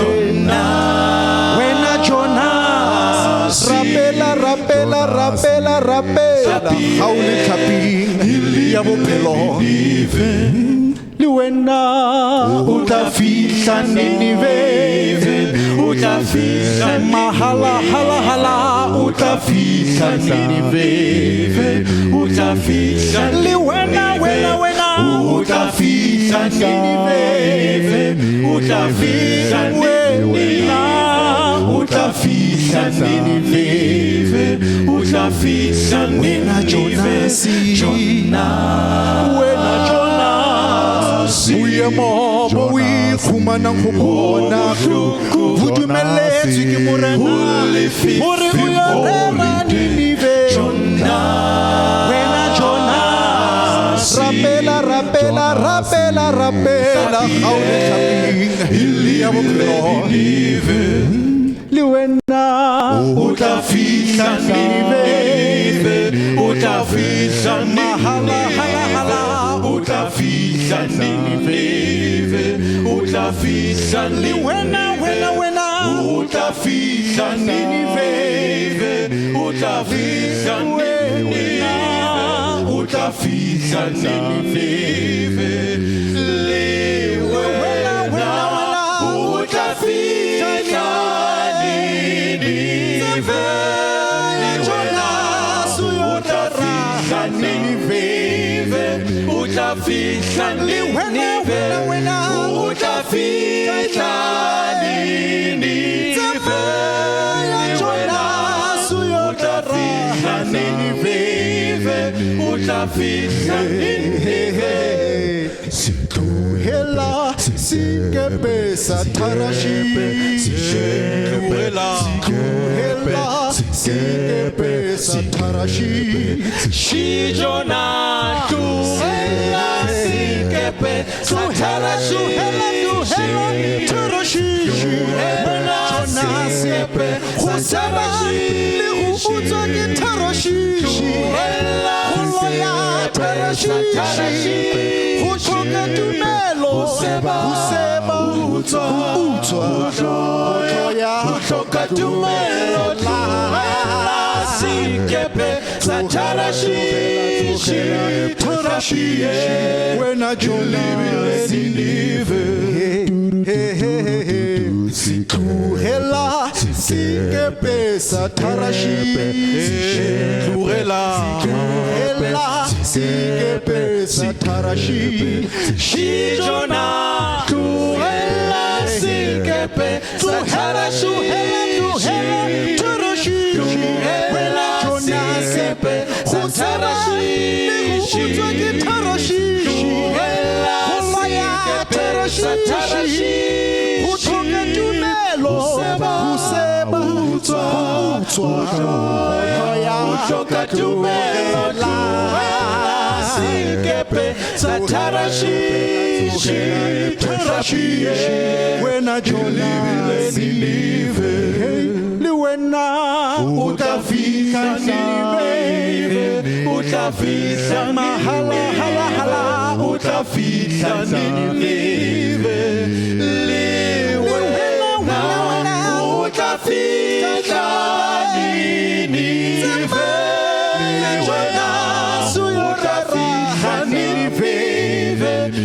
utafihla nini utafihla nini wena utafihla nini utafihla nini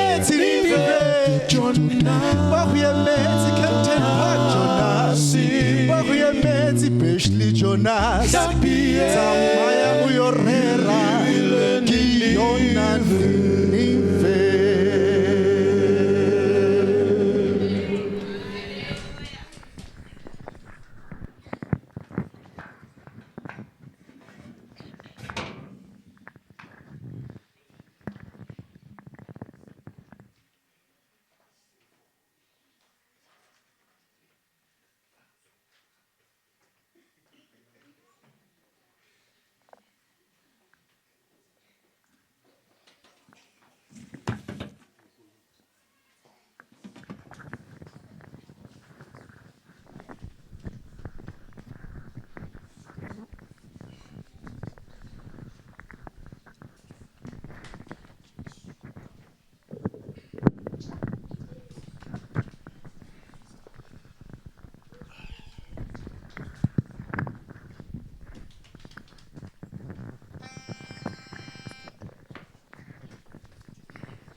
Jesu Nkosi yomusa ungumdali wezinto zonke hlala nathi siyakudinga kuwe siyaphepha Jesu Nkosi yomusa ungumdali wezinto zonke hlala nathi siyakudinga kuwe siyaphepha kuwe siyaphepha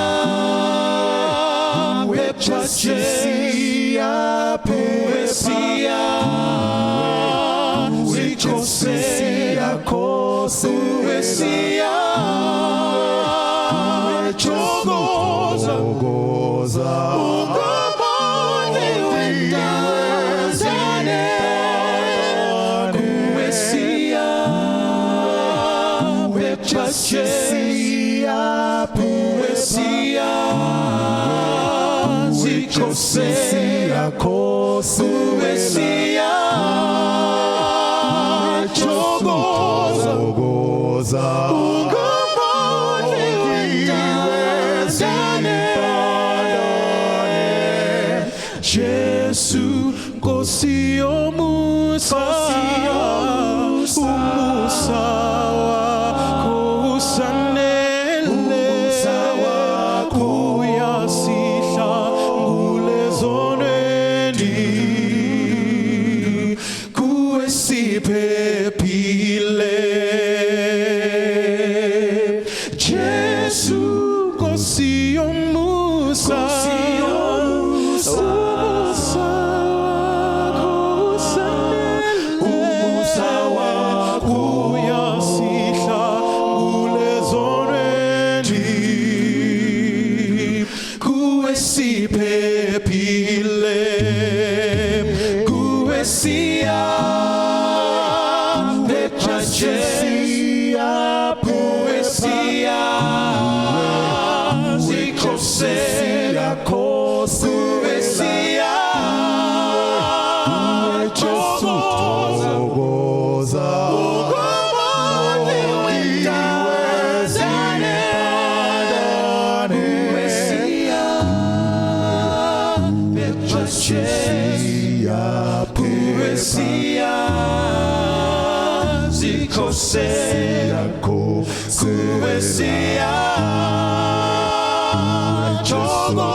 sithokoza mandulo namhlanje phakade sithi wena mhluleki awungenzi ubuzonke mandulo namhlanje phakade wena mhluleki awungenzi ubuzonke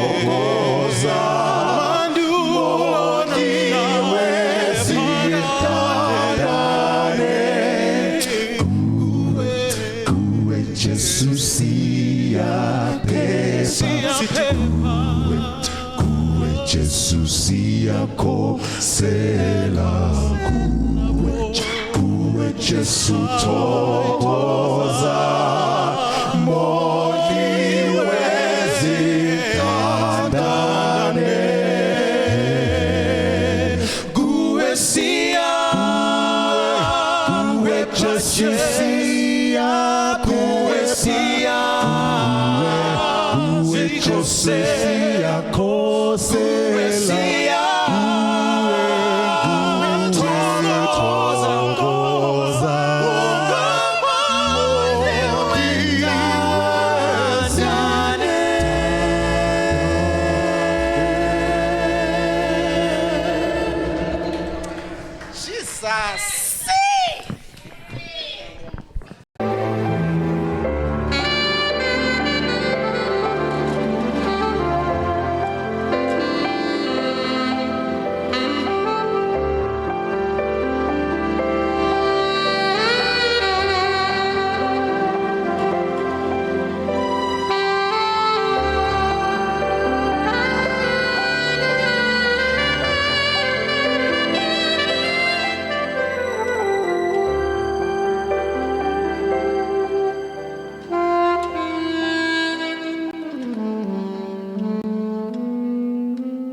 I greet the church of God in the name of Jesus Christ. Amen.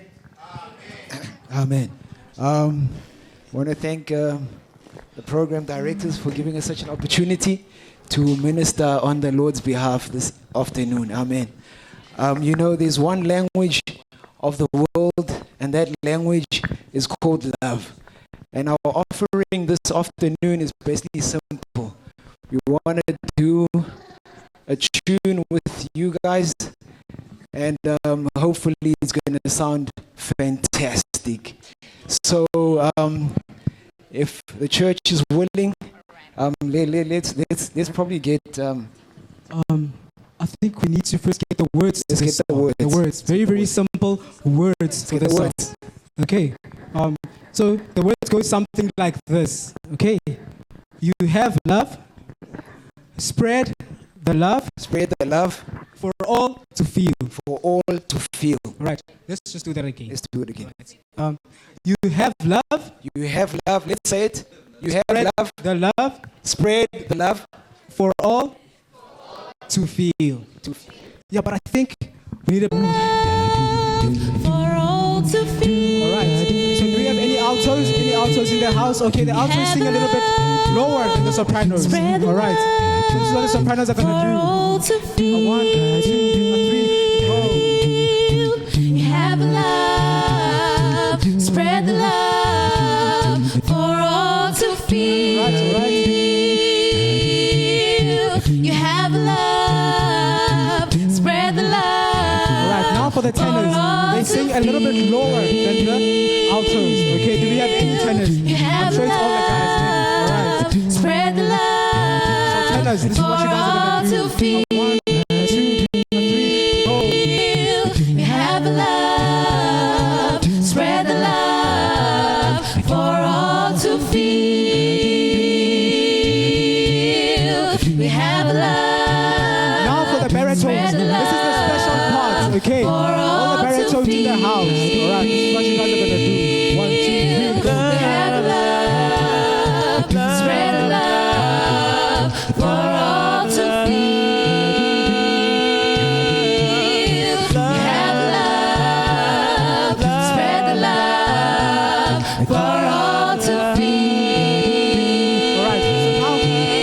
the church to sing it. The group is going to be quiet, and then the church is going to sing it. It's okay. But we're going to do it one more time. We have it. Asidizwa. Okay, just a bit louder, just a bit louder. Sopranos. Sopranos, Altos. altos, we can't hear. Tenor. A bit louder. Come on, church. But she's sounding Come on, beautiful, though. church. Yeah, come on.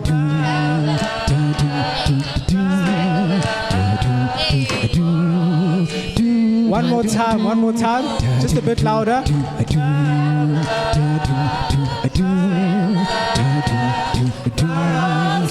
One more time. We can't hear you guys.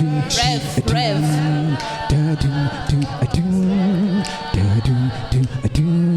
You guys are sounding beautiful. Just one more time.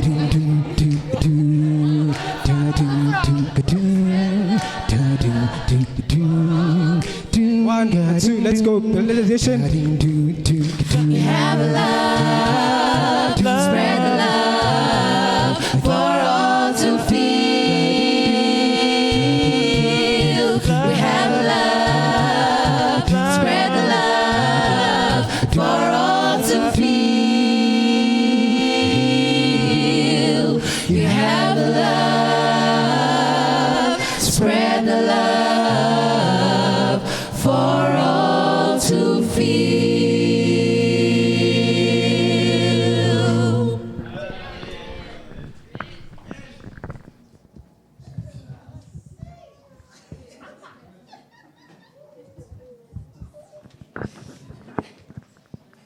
Save for Jasper, and maybe Mdu, all the groups that have presented allows me to say this. It's nice to see our young people, Gwanda included, using their talents and their gifts for the Lord. It's nice to see our young people, Bovera, Gugu, in the church. Before our speaker stands up, I'll just share from Mark, the 2nd chapter, the encounter from the 23rd to the 28th verse. We are familiar with this passage. It's where in the 27th verse, then Jesus clarifies to the Pharisees and says that man was not created for the Sabbath, but the Sabbath was created for men. He says this after the Pharisees had rebuked his disciples for picking wheat. And in this version, it says they had not had breakfast, right? Breakfast is the meal we have, the first meal in the morning when we break the fast after we have slept. I feel that the Sabbath allows us to break the fast of the 6 days of the week. Now, if as you have come to break the fast, you haven't picked any wheat, then maybe use this time to pick some wheat. So that as you go into the week and you go into another fast, you might go in having broken the fast of this week that we've just left, because we are going into another week which has its own fast. Our topic for today, which is the topic that we are running with as Yom for the year, is purpose. Purpose on purpose. Purpose is not something that happens per chance. It's something we need to be deliberate about. The pastor in the morning reminded us that everything we do to God's glory. That cannot happen by mistake. It is something that is deliberate. It is something that is purposeful. Now, this afternoon, we're going to have Adelaide, and she's going to carry on with that topic, and she's going to share her own perspective on the topic, purpose on purpose.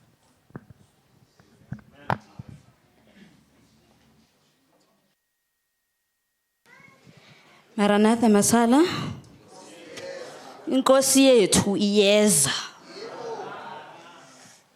Ngathi sikholelo. Do we believe this? Inkosi yethu iyeza. And that is a sure thing. There's no doubt about that. He is coming. I am going to be purposeful and deliberate and stand here so that I can see everybody and everybody can see me. I am Adelaide. The surname is Silika. I was not born in Cape Town, but I was raised in Cape Town. So technically I'm from Cape Town. I've only been here permanently for the past almost 3 years now. Umamsiya umathele umathubathi lo. Not married. I have kids, not my own, but a lot of them. I'm a daughter, I'm a cousin, I'm a friend, all of those things. Studied psychology. I do project management as well. Now I'm into speaking, which I hope to do a lot of. So maybe in our interactions, in the short space of time that we're going to be together, I hope I will have gained something from you and you will have gained something from, not me, but God. But before we start, can we have a word of prayer as we bow our heads?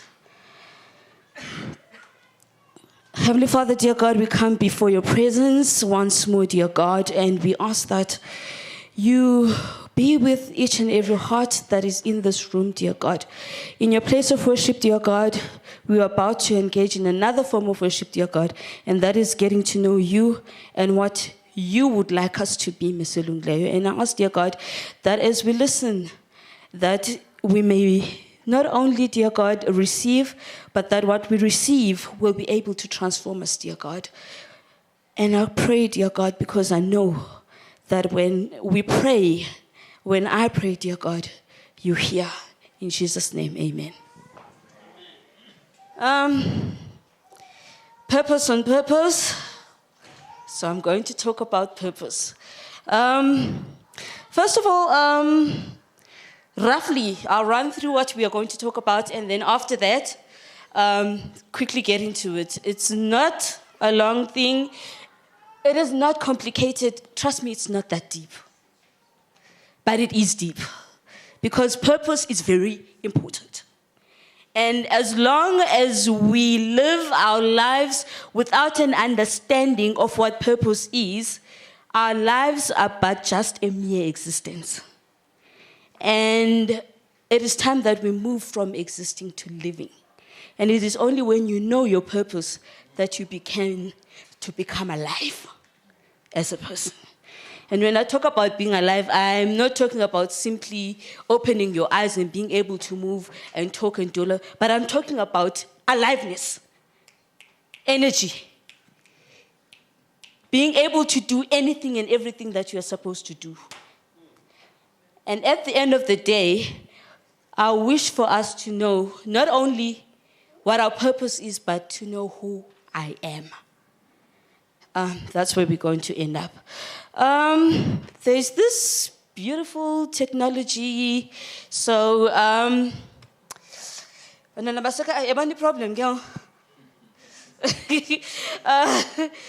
But let's do this. I will stand here and I'll work from there. There is a story that is told about this girl. And when she tells a story, she talks about how throughout her life she had watched so many people do so many things and achieve so many things, yet yena.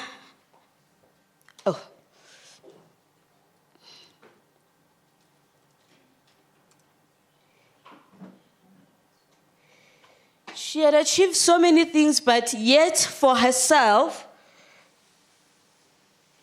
it all seemed to not make any sense simply because for her, she was not achieving or she was not reaching the places that she was seeing other people reach. The glamorous lifestyle, the fat paycheck, the rich husband, the fancy cars, the fancy home, were all out of reach for her. But surprisingly enough, for other people, these things were easy to come about. And now she was asking herself that if I am living in life and I am not succeeding or not achieving whatever it is that I feel I should be achieving, especially when I compare myself to my counterparts and I compare myself to my peers, something is wrong. So therefore, if this equation does not come together, it means that something is wrong with me. Now, the problem comes that if we start questioning who we are, then we start questioning who created us. Are you following me? If you start questioning who you are, your creator, because your question then becomes, why did he create me? All right? And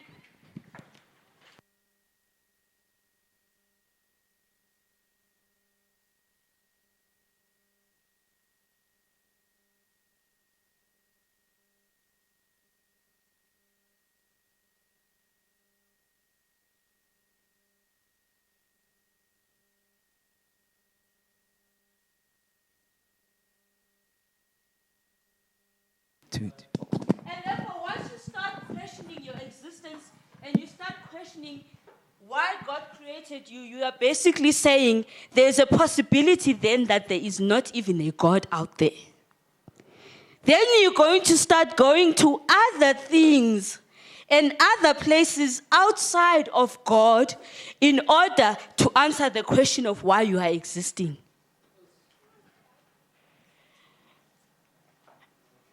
And the Bible says that all things were created by him, for his purpose, and by his purpose. There is nothing else. So basically what I'm doing now, I'm starting almost at the conclusion, and I'll quickly, as soon as technology permits, come and bring it to the starting line. Now, there's a point I want us to start at. Okay.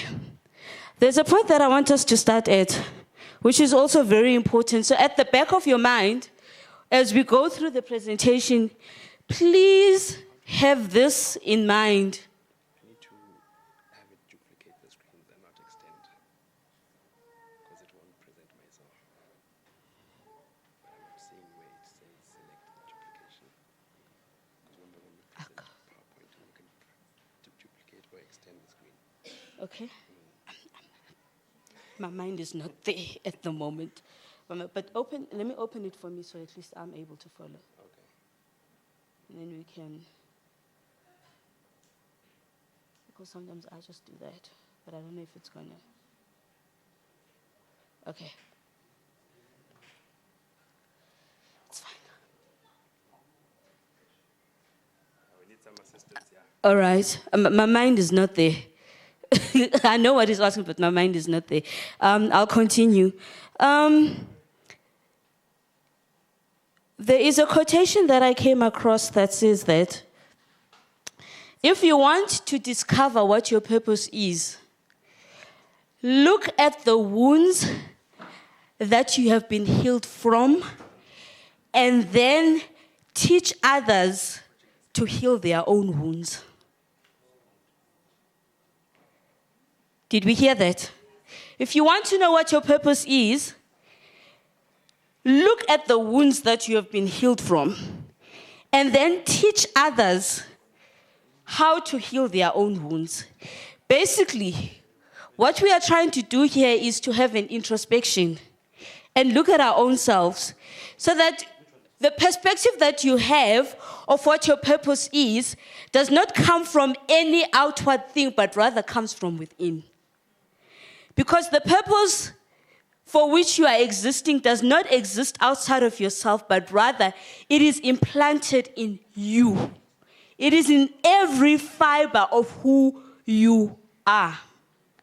And once you understand your history, once you do an introspection of your life's journey, then you are able to look at what you have been through.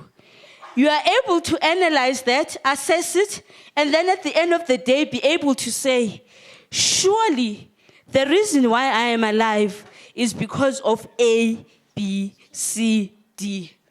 I'll get back to this point, and I will do it towards the end of the presentation. But basically, when I do that, it's going to come with a testimony of where I've been as a person. And hopefully that will also give you an idea of what I'm trying to put across. Okay.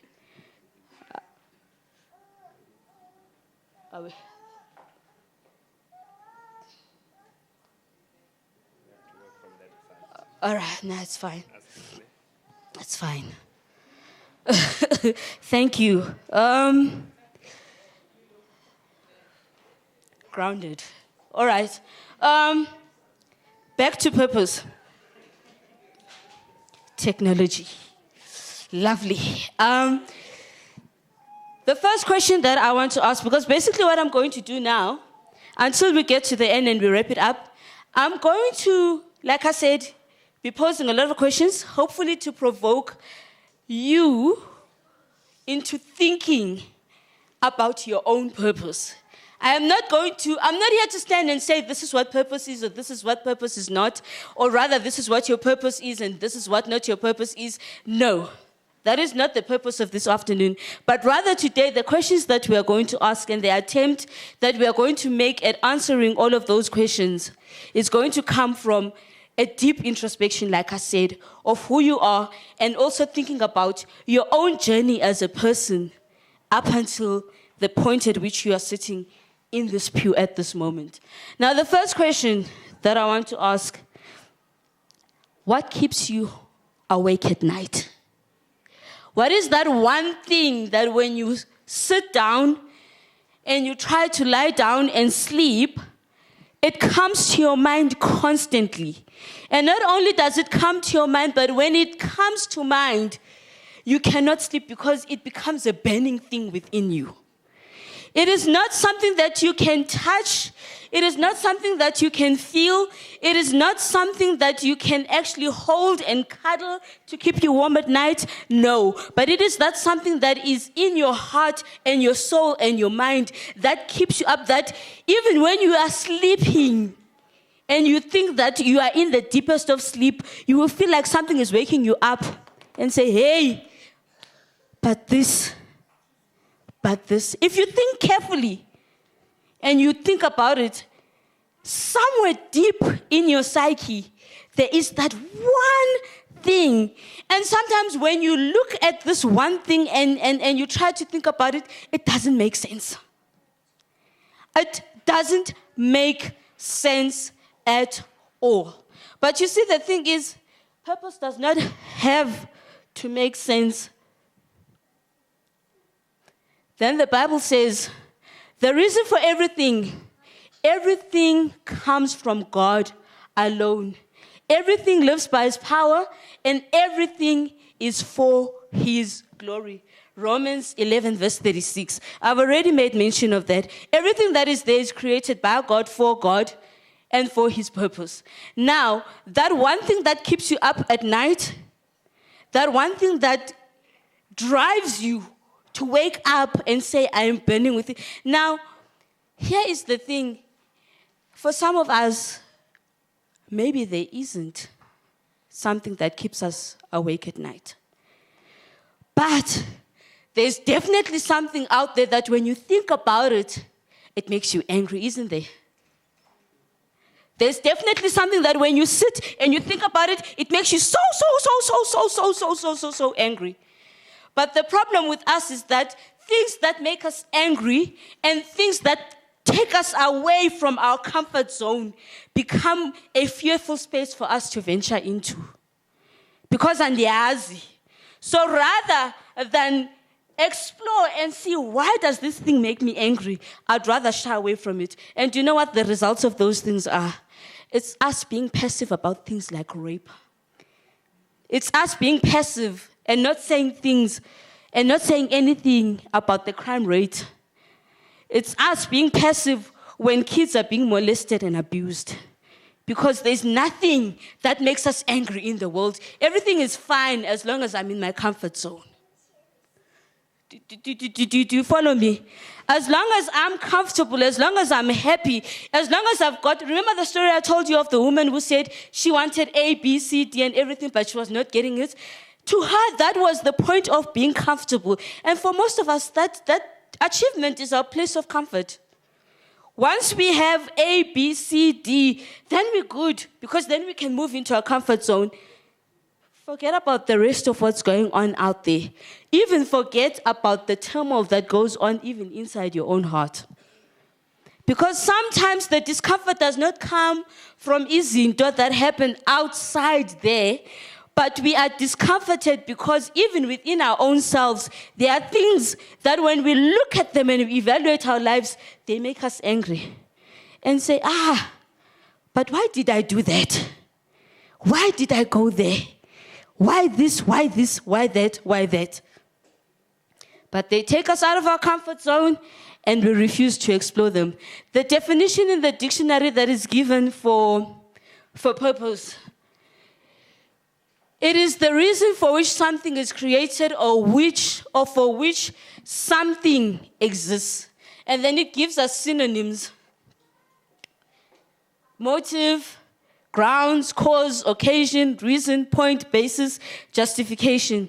And then it gives us a flip side of the definition of purpose, and it makes it personal, and it says that from a personal point of view, purpose is a resoluteness, it is a resolve, it is a steadfastness, it is a sense of meaning, and all of those things. You know, as azinto othi xa uyijonga uthi in my life A, B, C, D. Yazi Adelaide, apha elifini I will never do A. Did you get those moments? Yes. Do you get those moments in your life where you say that, yazi intoni, A, B, C, D mnandi Adelaide, I will never do. I will never smoke. I will never drink. I will never fornicate. I will never do this. I will never do this. Those are I'm being resolute.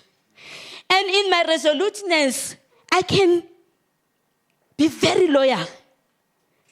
Be loyal to my resolutions. And succeed in my loyalty to my resolutions. But then, unfortunately, what we are going to explore today is that even your resoluteness is still not your purpose. Your purpose goes deeper than just saying, I have found meaning in something. Because once you attach a resoluteness, a resolution, once you attach a meaning to something, it immediately says that you are attaching it to something or someone.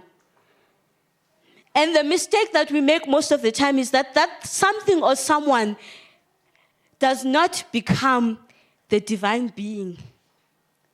It is usually not from this angle, but from this angle.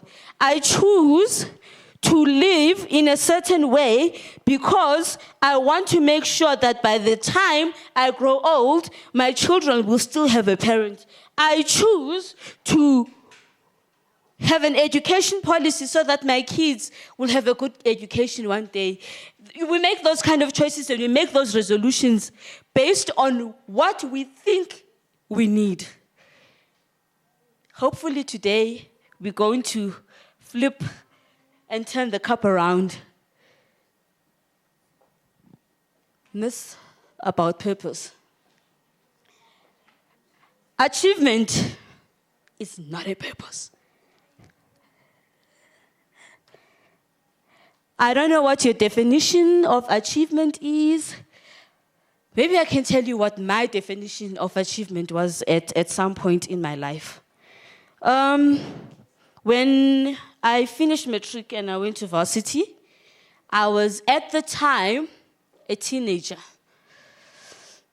Many moons ago. I was still a teenager and I told myself, you know what?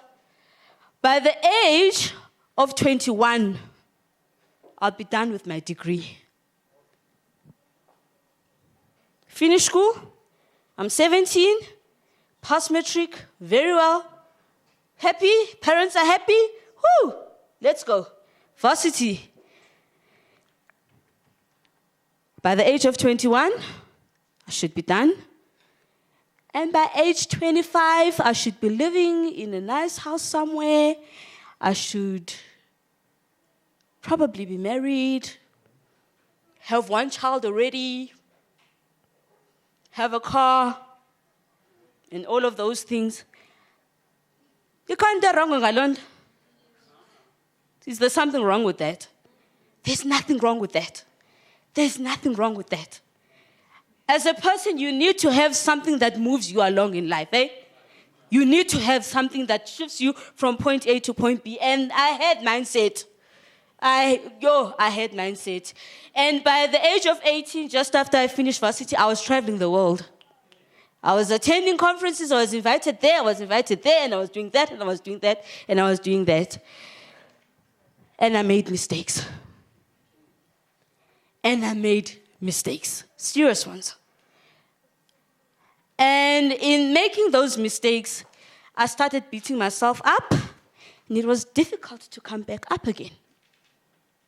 And what happened to all the resolutions and all the plans that I had for my life? Forgotten. Came age 21, I'm panicking because I said I should have finished at least my junior degree, and I should have finished, be busy with honors and going on to do masters, and other kids were doing that. And for some reason, that did not happen for me.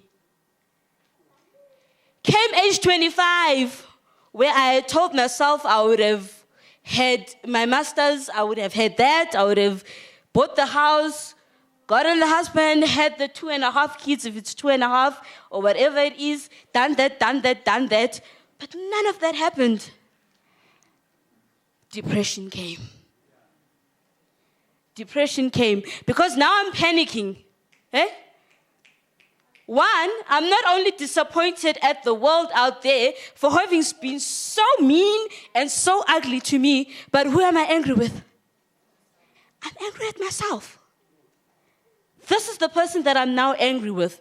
Because look, dude, you're a failure. You have messed up big time.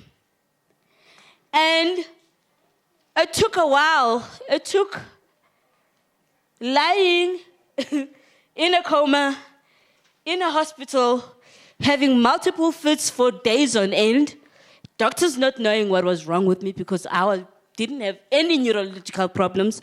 But you see, the thing is, once there is a disconnect between the body, which is this body, once there's a disconnect between the spirit and divinity, once there's this disconnect, the body feels it.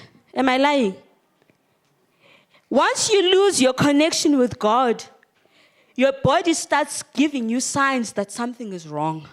Because you see, in that process, what happened for me was I started having a dialogue continually with myself that says, I am not good enough. I am not good enough. I am not perfect. I am a failure. I am a this. I am a this. I am a this. I am a this.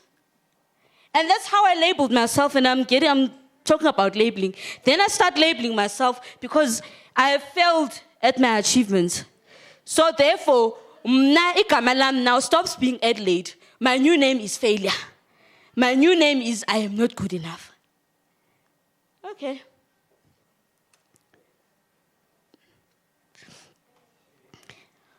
What purpose is not, like I said, is not a feeling good. And then some of us say that purpose is also about feeling good about your life, feeling good about everything. You know that feel-good spirit? Yes, I'm so happy, everything is going my way. You know, I have basically arrived. Like, life, man. Yeah, man, hey, I'm clockile. Like, the only thing is to start from the other end of the clock and go anti-clockwise.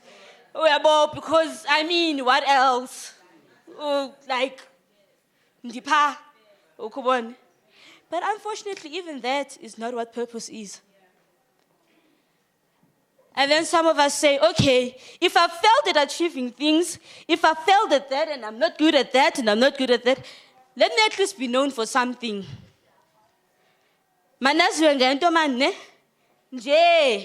Okay, I will tell you how that manifests itself, especially for us young people, young women.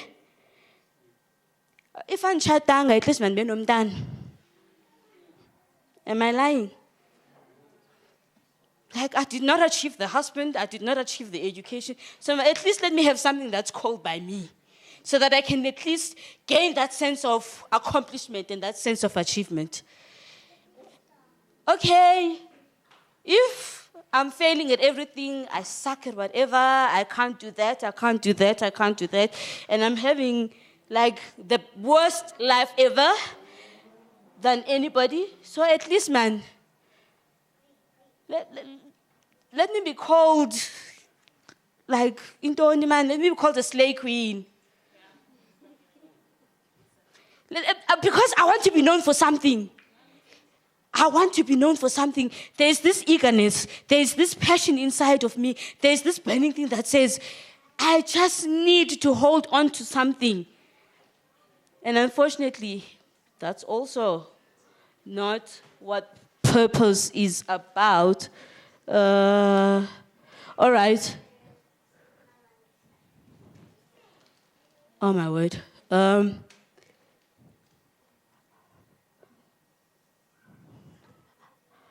I cannot see it. I really cannot see it.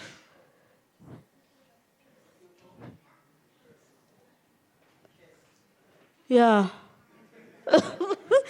But anyway, it's okay. Let me give you a hint. I'm not as young as I look. I definitely am not as young as I look. Okay, so back to me. Have you found it? Okay, thanks.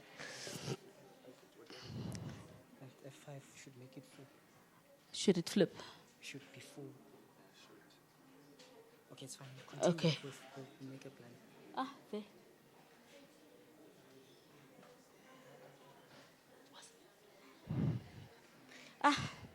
I give up.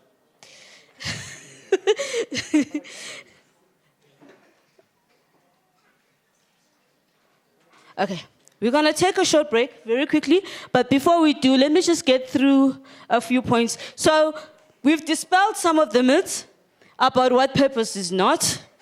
And now I want to talk about something that is very, very, very, very, very close to my heart. Before we answer that question, we're going to get to the end very soon. Before we answer that question, I want to talk about something that gets very close to my heart. We've dispelled all the myths, and I have not achieved, I have not reached where I wanted to reach.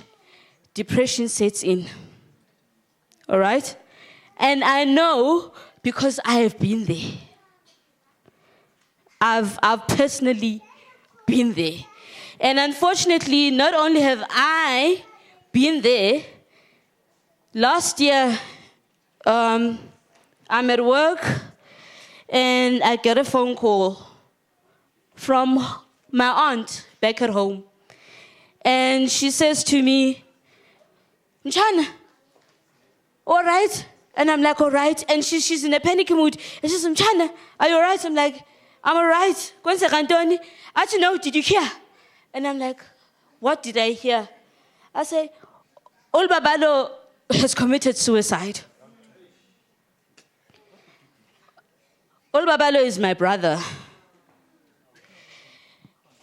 Now, at any point, did we encounter any warning signs?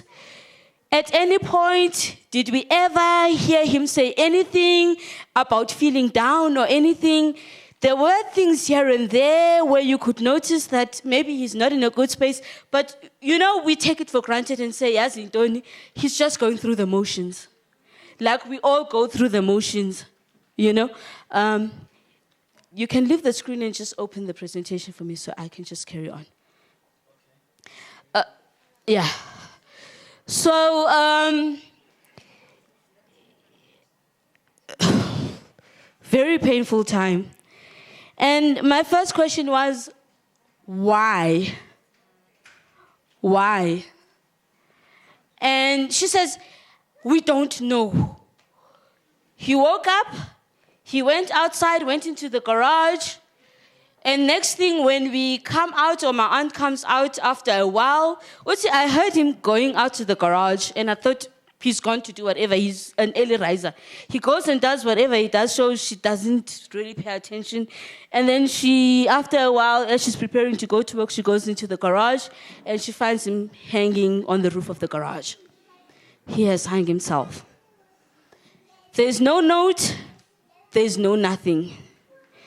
Now, my question is, and I can talk about freely now, but the fundamental question for me was, yintoni mntakamama that was so bad that you could not even talk to anybody about it? What was it that was so hurtful? What was it that went so wrong that you could not tell our mother, that you could not tell your sisters, that you could not tell your brothers? When we went and we asked friends around if he had called any of the friends and said anything, not even a single friend knew what he was going through. And I will tell you, in hindsight, when I think about it, it is like I said, when there is a disconnect between the soul and God, things like that are bound to happen. Because the only peace that we can know as people is the peace that comes from what only God can give you and nothing else. And therefore, if your soul is not at a point where it should be, when you do not know what the bond is between you and your Creator, you are bound to fumble. And in your fumbling, if there is no God in your seeking as a seeker, you are definitely going to fail in your seeking. And once you fail as a seeker, you don't know what your purpose is. You don't know what you're existing for. You don't know basically even who you are. And that is at the point where things start unraveling. And I think that is the point. When I think about it now, I say it was only by God's grace that when I was in that ditch myself, that I did not die or did not commit suicide myself. Only by God's grace. Because I had gotten to a point that says that, look, God, maybe, God, I'm at a point where even you, God, have given up on me. God doesn't care, He cares about everyone else, but forget about Adelaide.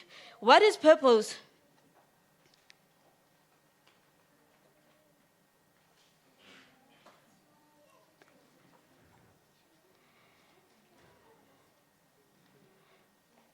Know thyself. Who am I? What am I here for? Am I authentic?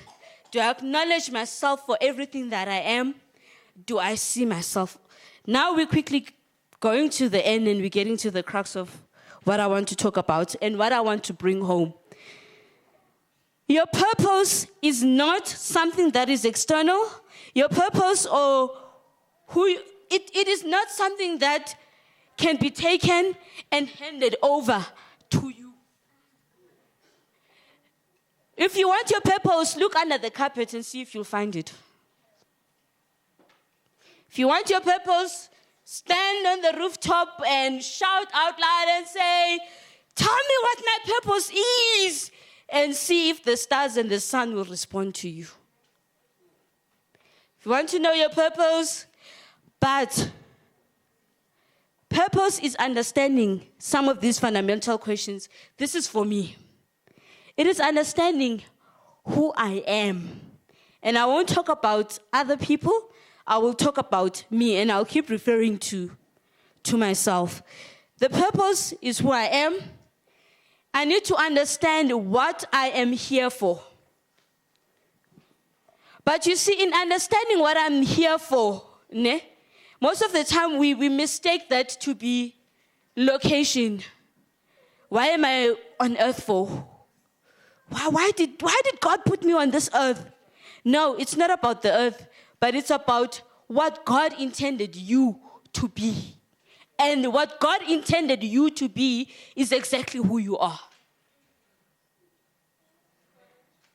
And for me, there was a point where, I think I was about 14 years old, where I looked at myself and I realized, like, look, all other girls have boobs. All other girls are this tall. You know? All other girls have this kind of shape and that kind of shape, and they're doing all of that. None of that is happening for me. None of that is happening for me. And then I started asking myself, but why am I created differently? Why? Why ndingazofana nabanye abantwana? But I mean, God, you are unfair. Okay, let's make a compromise, dear God. This is a real conversation that I had with God. Let's make a compromise. If I'm not going to have, let me at least have a fee. You know, let me, and I started bulimia, anorexia, because Galoku, I need to fit in. And purpose is not about fitting in. I soon learned, and now in hindsight, and now that I'm older, I learned that my only purpose between me and God is to be exactly the person that I am. And no one else. Because you know why? No one else is like me. No one else can do Adelaide like Adelaide does Adelaide. Only she can be Adelaide like Adelaide does Adelaide. No one else. And then I started telling myself, look, I may not have achieved A, B, C, D, what, but I have so many things that I'm good at. And those things are not only talents and gifts that God has given me, but those are tools that I can use to not better myself, but better other people as well. And this is why I stand and speak today. Not because I have anything better or anything profound to say, but rather to say that this life that God has given me, He has given me so that I can live it in such a way that at the end of the day, there may be somebody out there who says that the day I met Lamtan was the day that something shifted in my life. And that's what keeps me awake at night. That's what keeps me awake. I worry when I look at a video and I see a girl holding a bottle of alcohol. I worry and I stay awake at night when I see a video of a child being thrown against the wall. I worry and I cry myself to sleep when I hear of just one more woman who has been battered and beaten. Those are the kind of things that keep me awake at night. And there's a reason for that. It's because the purpose that God has placed in my heart is to say that there should be no suffering where I'm at. It is not about me. It is not something that I can say I can go out there, like a warrior.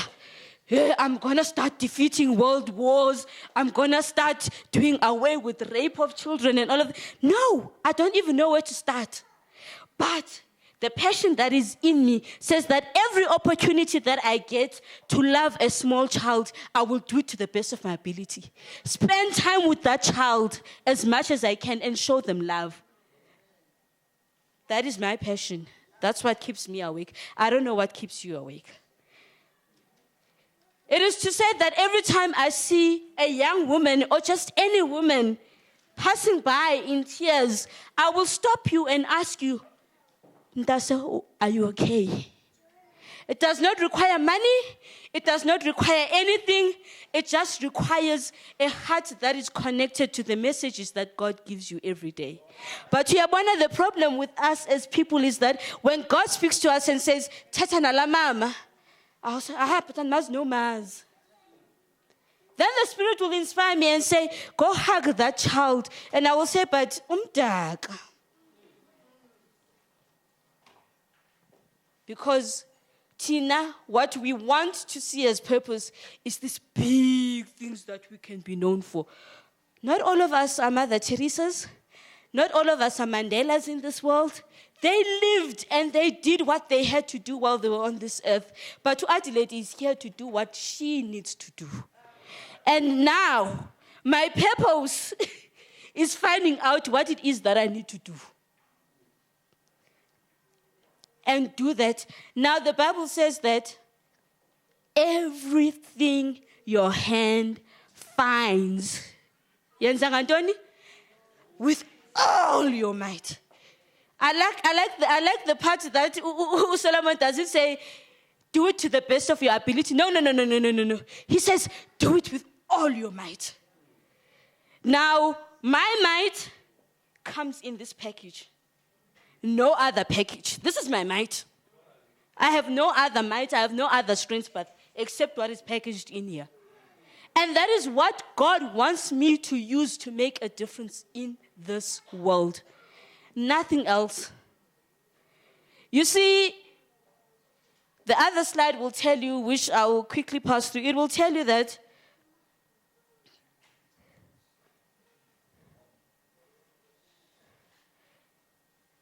I've gone through that. For everything, absolutely everything above and below, visible and invisible, everything God started in Him and finds its purpose in Him. Forget about it.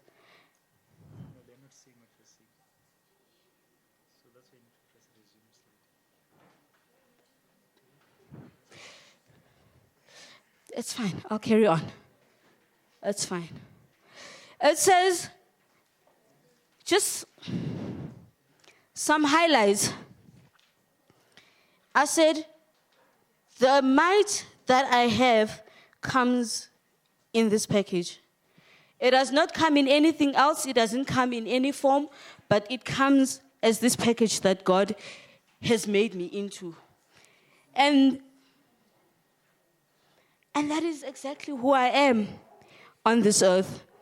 Now, another thing about purpose. Purpose can never be boxed into anything, unfortunately. Yes, I bring it in this package, but I cannot box it and say, my purpose is to teach. My purpose is to, the minute you say my purpose is to, then you are immediately attaching some kind of work and some kind of effort that is going to come from you in order to achieve that purpose. And Pauliana says that I can only do all things through who? Through Christ who strengthens me. I cannot look to the outside to get the strength that I need, but it is only Christ who gives me the strength to do what it is that needs to be done. And also, purpose is bigger. When you look at your purpose and you are able to box it and say it will start from here and end from here, it will start from here and end from here, that is not purpose. Because purpose goes beyond you. Remember, can we box God into anything? Can we? No. And therefore, if we cannot box God into anything, do you think that God will create things that He's put into boxes? Seriously, do we think that God, if we cannot box God, do you think that we can box ourselves into I start here, I end here, I start here, I end here? No. It is only according to God's will and purpose that we are able to move from day one to day. We don't know what the future is. We don't know what tomorrow holds. But the now The only time that is guaranteed is which one? It's the now. So when is the right time to live purpose? When is the right time to do purpose, as we say? Now. Now. Now. And unfortunately, when we think about now, now,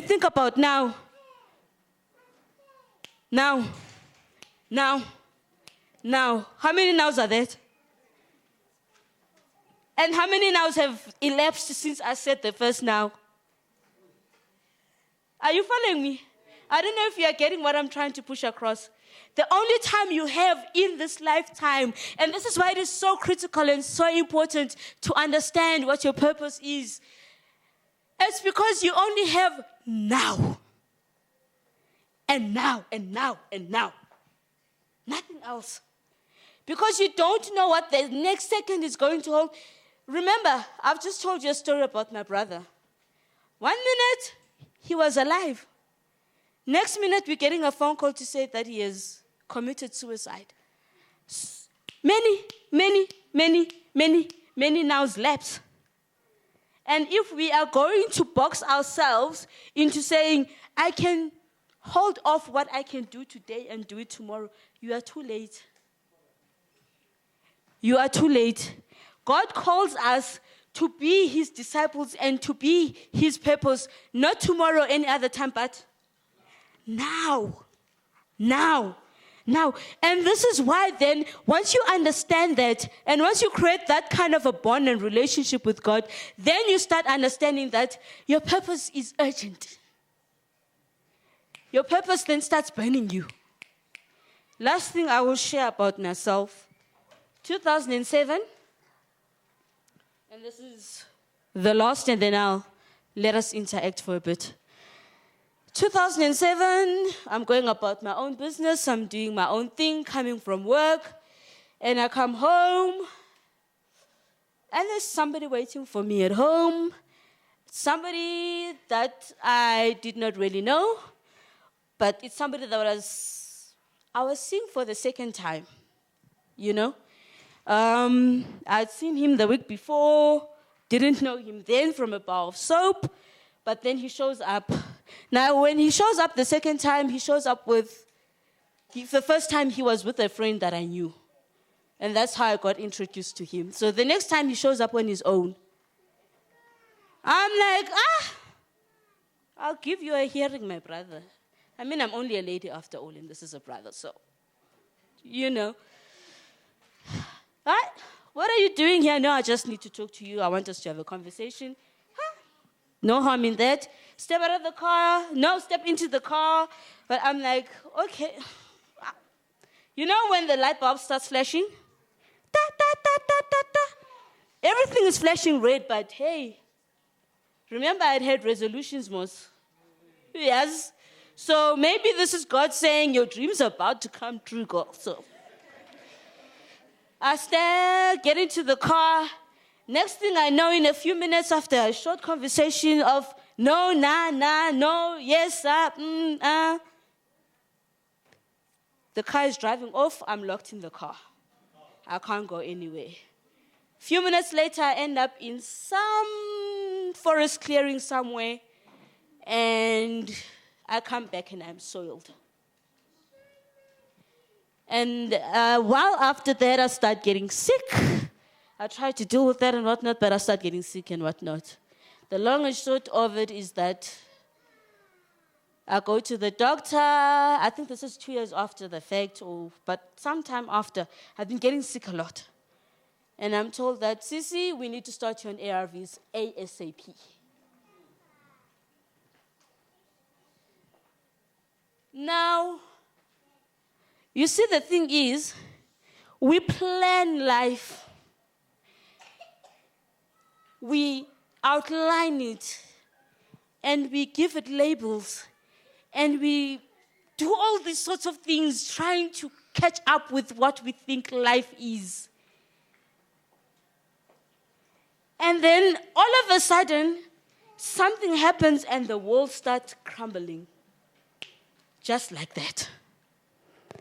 And you sit there and you're thinking, oh, Oh. As a result, I don't even remember crying much when I was told I was HIV positive. My main thing, I'll tell you the feelings that I had. It was shame. It was guilt. Because I'm thinking I brought this on myself. Anger. Not necessarily at who had done it, but anger at Adelaide, but why could you let such a thing happen to yourself? I'm an Adventist child. I grew up in this church. Things like this don't happen to me. But tell you what, life happens. Adelaide, but you're a preacher, man. You've started preaching when you were like 13 and all of these things. You've always been a good girl. So why is God punishing you? And then I stopped doing what I love the most because I was like, yes, I cannot do this God thing anymore. I cannot do this church thing anymore. I'd rather, yes, but here is the wonderful thing, and this is the message that I want to drive. If God has placed a purpose in you, He does not let you go regardless of what you go through. Your circumstances become inconsequential to Him. In fact, He uses those exact same things to bring you back into life. He uses the exact same situation that you thought was hopeless. So, purpose and being God's child does not come without suffering. It does not come without pain. It definitely is there. I know because I've gone through it. But yes, you don't deal with yourself, do whatever. But Sisi, even if it's after 30 years, even if it's after 50 years, even if it's 40 years, the very thing that I've placed in you, that I want you to be, and that you are, uzawuyenza. And that is why the Bible says that if you don't preach the gospel, the stones will be there ready to preach the gospel, because purpose is not about me. It stands. And it stands beyond time, it stands beyond history, it stands beyond circumstance. Because purpose is who I am. The I am. Take away everything. Everything.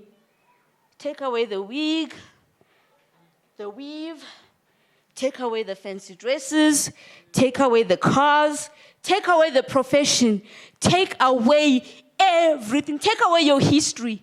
Take away your circumstances right now. Take away whatever it is that you feel and what you think is right. Get out of it.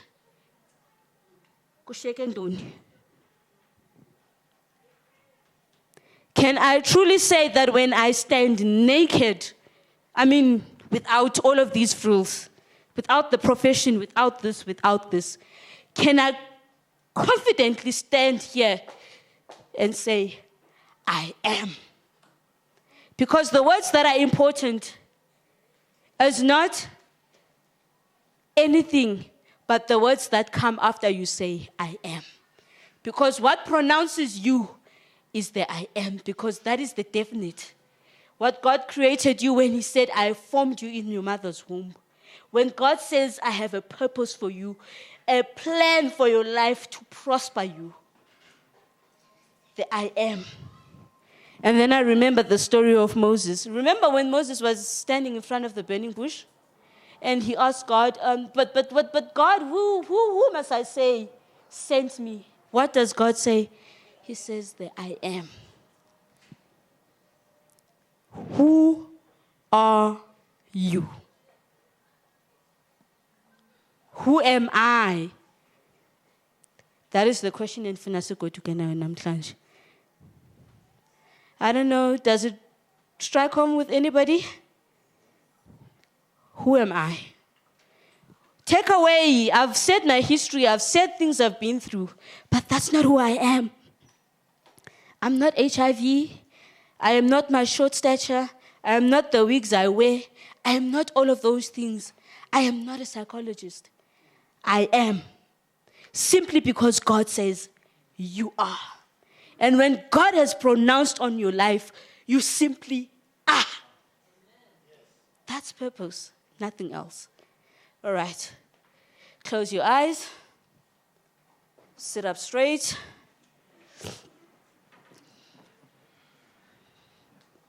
Uncross arms, take away cell phones, put away anything, make sure you're comfortable. Just simply close your eyes and relax.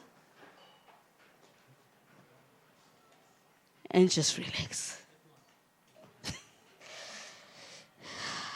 Take a deep breath. Breathe out. Breathe in. Breathe out.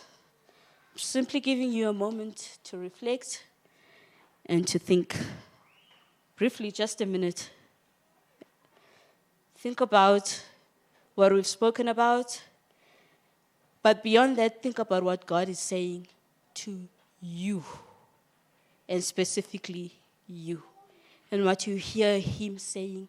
Not to anyone else, but what He's saying to you. And remember that the Bible says that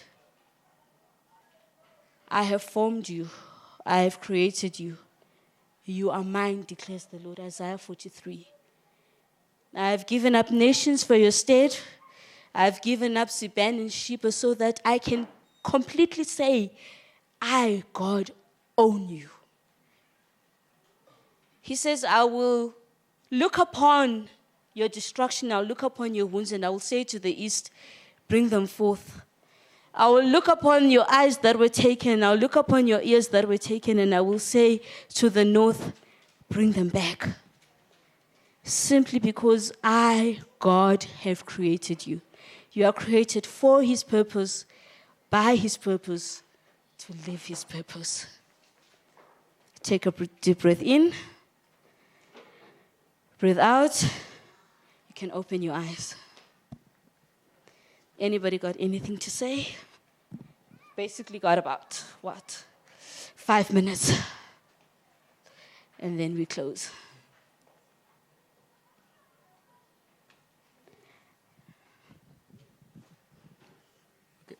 Thank you for taking your time to share your life and your vulnerable times deeply with us. I need to say two things. The first one, and I think that's general to everybody. Anybody forcing themselves on somebody's life, it's never you, the vulnerable person. It's never your fault. It's always the fault of the more powerful one, or the person who was who was in a better position. And in terms of rape, it's always who had more strength, which is the males, But you might be a female boss at work, and you may bully your male subordinates. So if you are in a position of power, you should never abuse it. So the person in position of power is always wrong. There's no question about that. Now, but one question I've got, which perhaps I don't hear in a lot of in a lot of places where I've been to, if the few places where I've been to YOM and women ministries, why aren't we empowering each other on that, when things like that happen, the first thing should be to go to the police station, immediately go to hospital, and fortunately this is government hospital, they won't require you any sort of monies, and they can then start putting you on the, what do they call that program to, There's that program to try and prevent you from getting sick. If you do it within 72 hours, yes, as it is, What maybe if you can help me, why didn't you find the strength to go to the police station and maybe a hospital as well, even if it's not for the rape case, but to try and get through the AZT treatment or to prevent permanent damage? Okay, let me take one more question. Definitely. Question, comment? Okay, now answer that first. All right. You asked a very important question, which is, I'm trying to find the words. Okay, let me not find it. Let me just say it as it is. Specifically for me, just to answer you, so to allay your fears, I did all that, but it was too late. Somehow, or it was not done right, or whatever, but somehow. But that process, I personally had gone through. But it diverts me a bit from purpose, but because it's my purpose and it's my passion, I'll talk about it.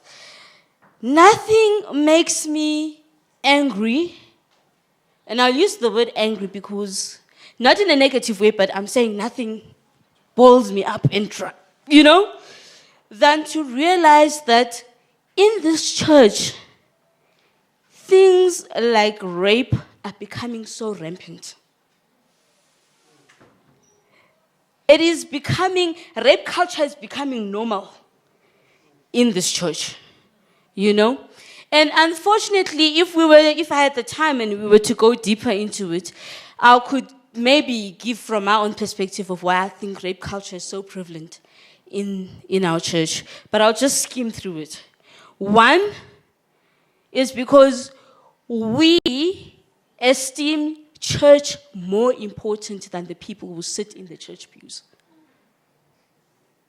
And the minute that happens, for me, I think, I don't know if anybody here by some chance would be a friend of mine on Facebook, but this is a conversation I had yesterday on Facebook. And I was saying that the battle between the church and Christ is very real. I'll put it that way. I'll now say it again. The church is fighting against Christ. Because we are fighting amongst ourselves. We are busy killing ourselves, killing each other.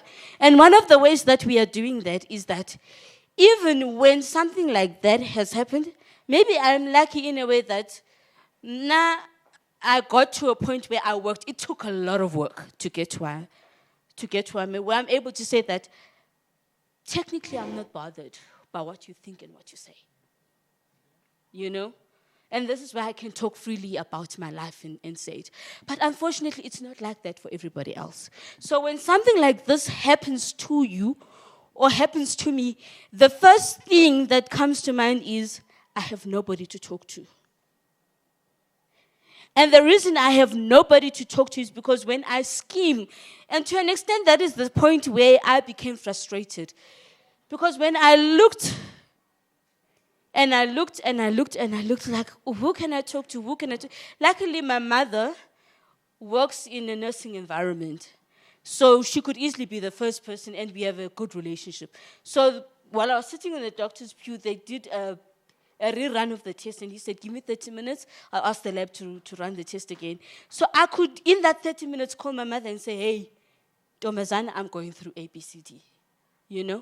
But can many girls be able to do that? Unfortunately, no. Then I moved from family and I moved to community and church. And even there is no one. Because if it's a phone, the phone umdala, ne?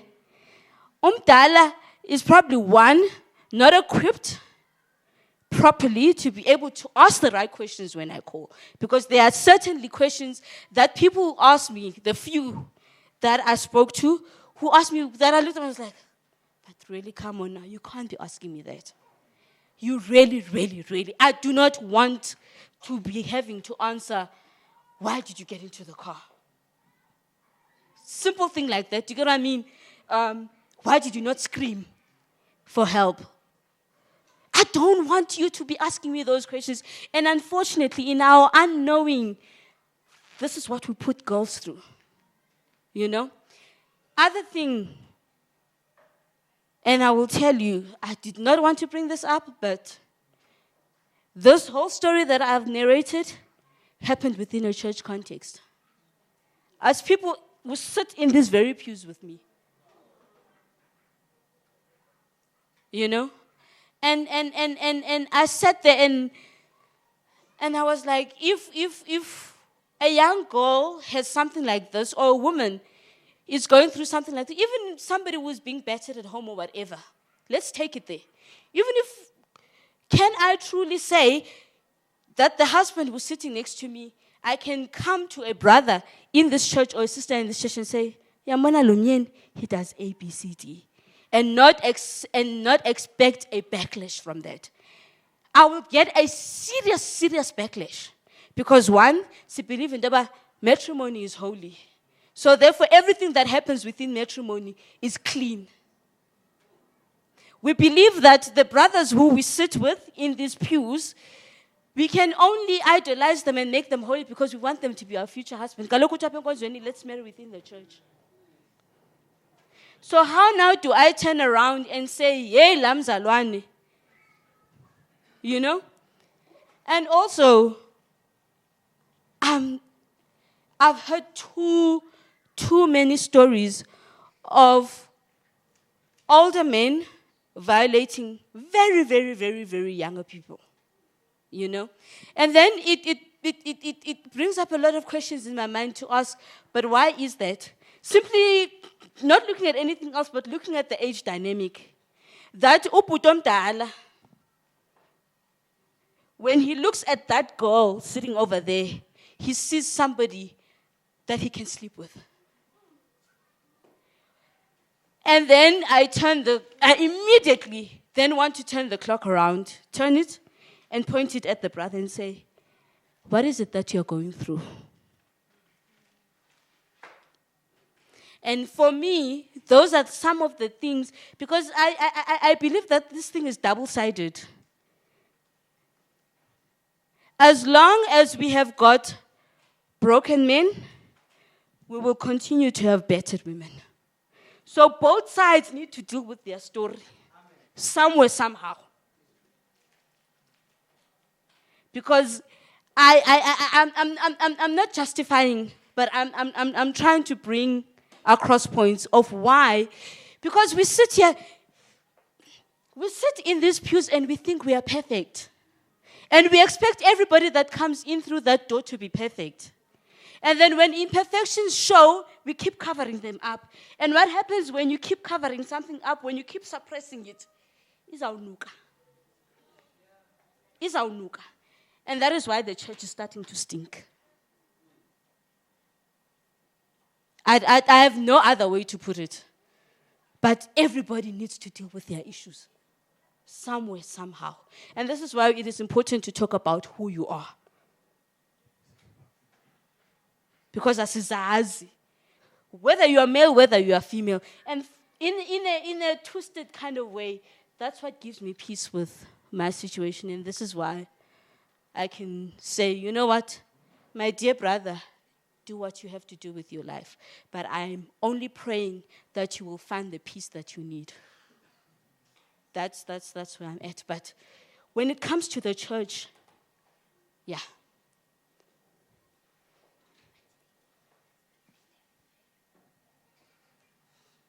Good afternoon, everyone. We're talking about purpose today, and it's probably one of the things that that I've been struggling with for the past maybe 3-4 years. I'm a very technical person. I love knobs and faders and connectors and whatnot. It's what I'm obsessed with. It's what I do on a daily basis. But I then realized it's not like today's sermon was not really more. It was not it was not something new. It was something already new. Listen, knobs and faders and connectors are not the purpose. They are actually just, something that you like, something that you do, something that you make money from. But then what is a purpose? And, what do you do? And I'm not asking really a question. I'm just making a comment to say, Guti, even when you go into people like Moses, Elijah, Samuel, many of those people had questions as well. What am I here for? And we read these stories in the Bible like they are heroic people, like, wow, they did so much for God. But they kept asking themselves. I mean, David was running, I'm reading, listening to 1 Samuel, and the story of David when he ran away from Saul. He kept asking himself, but why am I in this situation? But that is after God had anointed him as king. So even when he knew that he was king, he never stopped asking, is this where I need to be? Even Christ himself, when we talk about David, maybe it doesn't make sense, but Christ himself, right in the evening before he dies, he asks God, move this cup away from me. Doubt is something that all of us encounter. But the question is now, what do we do in order to counter the doubt? What do we do for us to be sure of the purpose that we're living for? And this is when then the third angel's message comes in, the faith of Jesus Christ, to depend on Christ, to go to Christ, to go to the Bible and ask God, what is it that you want from us? And it is in God that we find our purpose. What are we here to do? We know, Guti, the very basis of our living here, as the sermon has said, is to give glory to God. And the most simple way to do it is Matthew chapter 28, verse 19 and 20. Go ye therefore and preach. But then the question is, how? And we all have different ways of preaching. Some of us, we do it through, facilitating Bible studies. Some of us do it through preaching. Some of us do it through social media. You know how there are many ladies in the church who now do this thing of makeup on YouTube and stuff like that. Imagine if we're doing that for sermons. How more effective that would be. I'm not saying it's wrong. It's great what they're doing.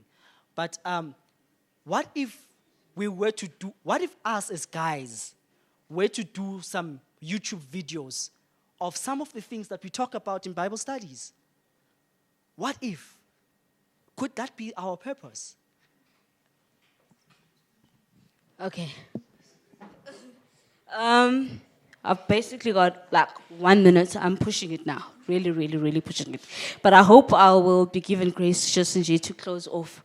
I've noted you that one thing, if you forget everything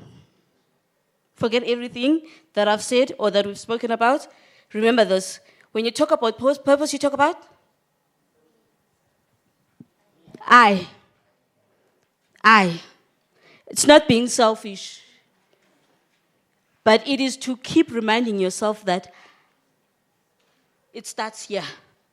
And my brother, just to reiterate as well, you've mentioned it. Like I said, purpose now. Now. You wake up every day. I've got I'll call it a mantra of some sort. What can I do today with what I have to advance? Every day. Every chance I get. Okay. And also, one thing, last thing, learn to dust off.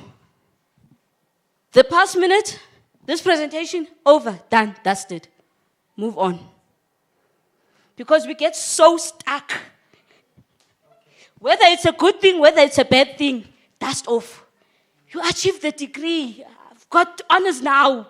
Good. Move on. Do you get what I mean? It happened. You were raped. You've got HIV/AIDS.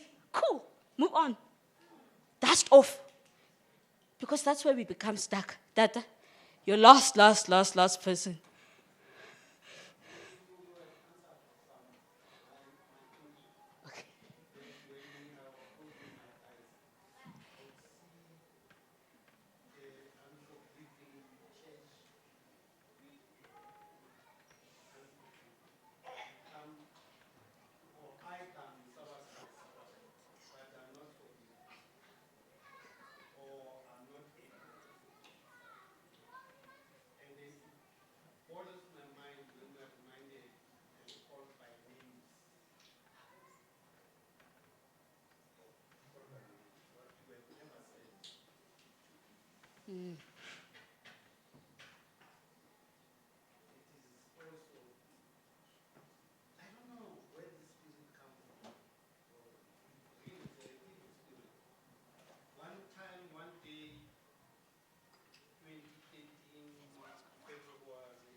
Just to make a pointer from what you're saying, and then close off, and then we'll do a short Vesper and call it a day. Here's one thing. The Bible says, what does the Bible say about fear again? It says, fear casts out love. Fear. It's going to sound very strange, but did you know that the opposite of love is fear? And the opposite of fear is love. And I'll tell you why. And then it will be my going into closing. Where there is fear, there is no love. And you cannot love what you fear. Did you hear me? Fear dwarfs purpose. It suppresses it because it takes away your passion. Because every time it bends, then fear comes in and it stands in the way. Every time love wants to prevail, fear comes in. So I will end it on that. 5 minutes. Kuwe baba dibeki tembalam kuwe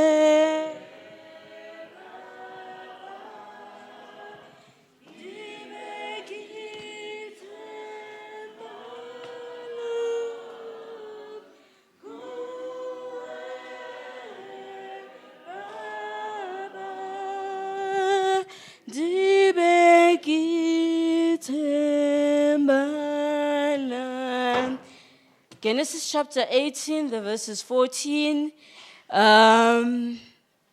Is Blended still in the house? I'm going to ask for a song after I've read this verse. Genesis chapter 18, verse 14. Is anything too hard for the Lord? At the time appointed, I will return unto thee according to the time of life, and Sarah shall have a son. Blended.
Go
All right. Mama Sarah is in her 60s. And a quick background says that she was a girl among 3 boys. And in growing up, at the time that she was growing up, the culture of the time said that women could not inherit anything. The only way that any woman could ever hope to have achieved anything in life was husband and got married.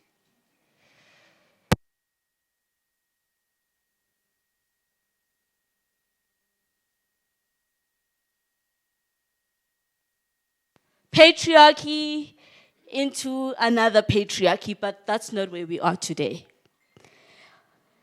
She lives her life in the shadow of men and all of these things until ripe old age. Now, what I'm getting to is that for her, her freedom and her way of releasing herself from the curse of patriarchy was if she bore a son herself. So in her mind, she says that in order to free myself of men, I need to bring a man into the world.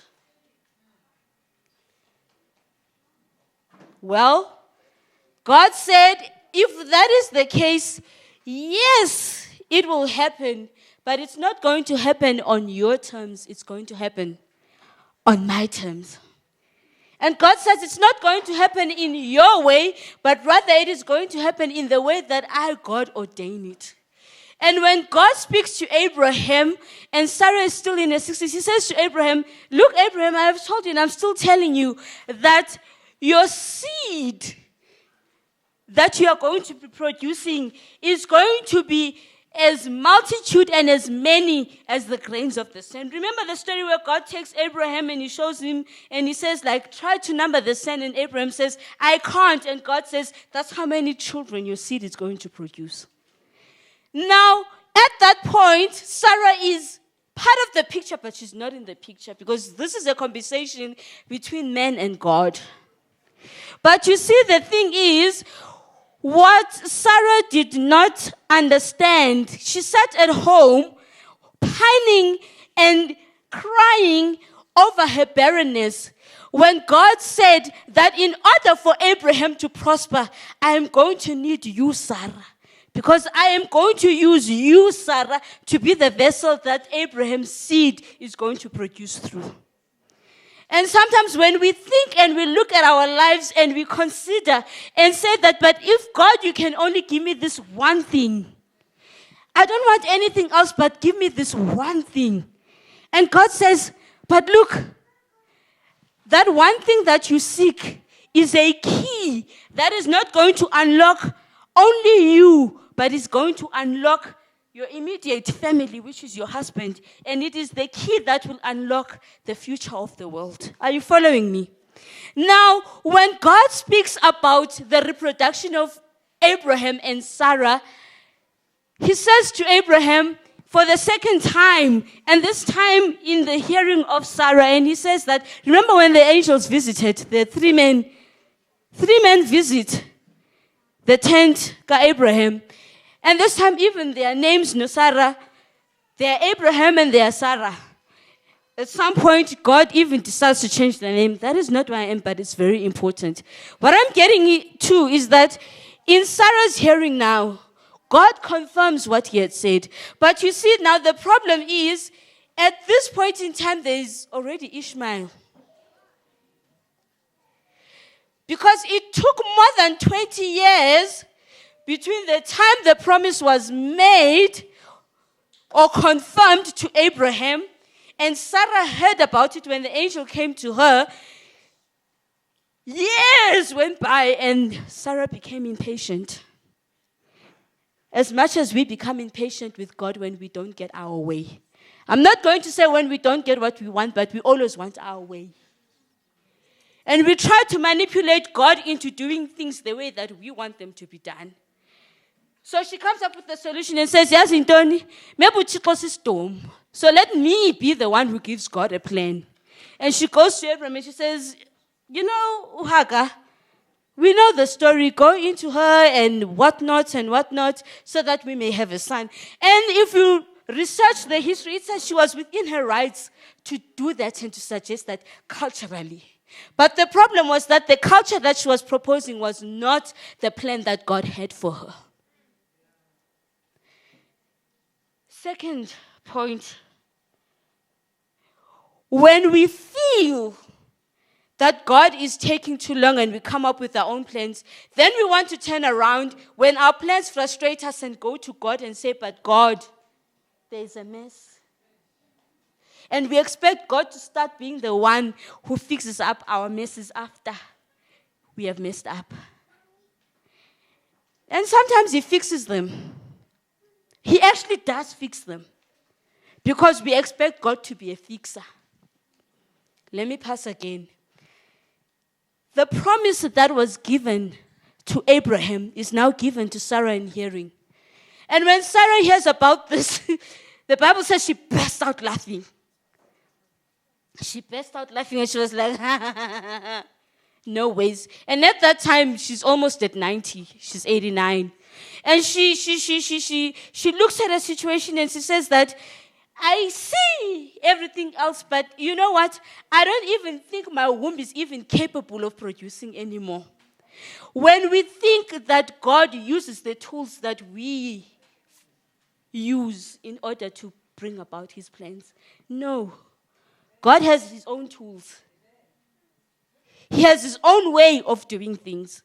And we cannot prescribe the tools that the surgeon uses on the operating table.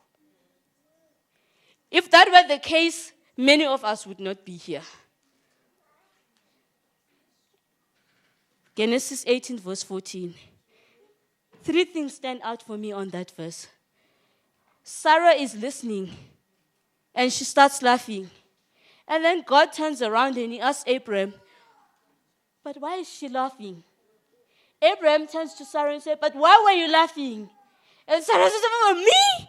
Laughing? I was not laughing. She starts denying it. Then He says, no, you were laughing because you are an unbeliever. Because of your unbelief, let me confirm it again. When I, God, have ordained it, and at such a time as I have ordained it, and at such a place as I, God, have ordained it, it shall be so. You, Sarah, and you, Abraham, shall bear a son. And you see, the thing is, here's an emphasis that I want us to go home with. The Bible says that God emphasized that I did not say it is a son that is going to come from another womb. It is a son that is going to come out of your own body. You see, the purpose that you are, the pregnancy that you have that is writhing within you is not going to come out from another external body. No, it is going to come out of your body. And not at a time that you have ordained, but rather at a time that God has ordained, using the means that He chooses as God, not your own means. And until you understand that and look at your life and be able to truly say, wait upon God, for His promises are true. And stand fast, because when God has said it is so, then it shall be so. I believe it because I know that the God who was is the God who is and the God who will be. From this side of eternity until the other side of eternity. There's a very important promise that I want us to take into the week. In His own time. When God has ordained it. You see, some of us sit here today, and maybe the way we are acting so nonchalant and so unmoved by anything that happens in the church, the reason we are so unmoved by the message that says Christ is coming is because we don't believe it. And we sit here and we act as if the return of Christ is not imminent because we expected him to arrive when we expected him to arrive. He has taken too long, and therefore we have lost all interest and we are moving on with our lives and doing as we please. Because simply God has a tendency of taking his own time. Look, the Bible says, "Akalibali dinga." It is been through, it was true, it is true. Christ is coming. And Sarai, at the right time, in the way that God ordains, your release shall come. Let's hold on.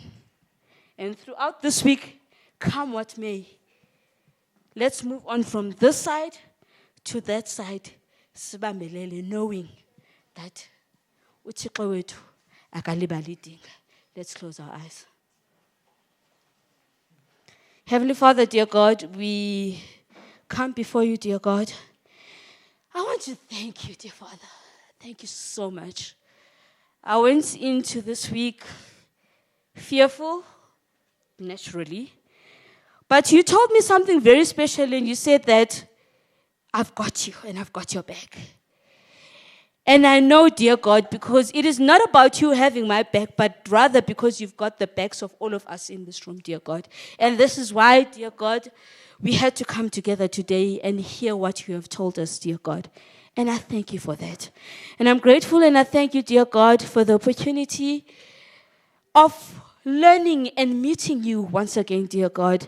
And I hope that each and every soul seated on this pew, dear God, is inspired and is moved by you, dear God, because of what you filled in each and every one of us, dear God. Let us move out of here, dear Father.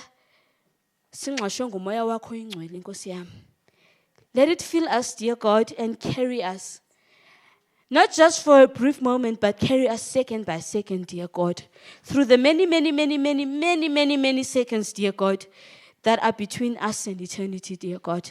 So that on that day when you shall appear in the clouds, dear God, all of us in this room can truly say, here is our Lord. He has been good to us, and he has come back to take us home, dear God. My hope, dear God, is that if we do not meet on this side of eternity, let us meet on the other side of eternity. In Jesus' name, amen. Tibulela, with all of my heart, it's been a great time with you. Amen.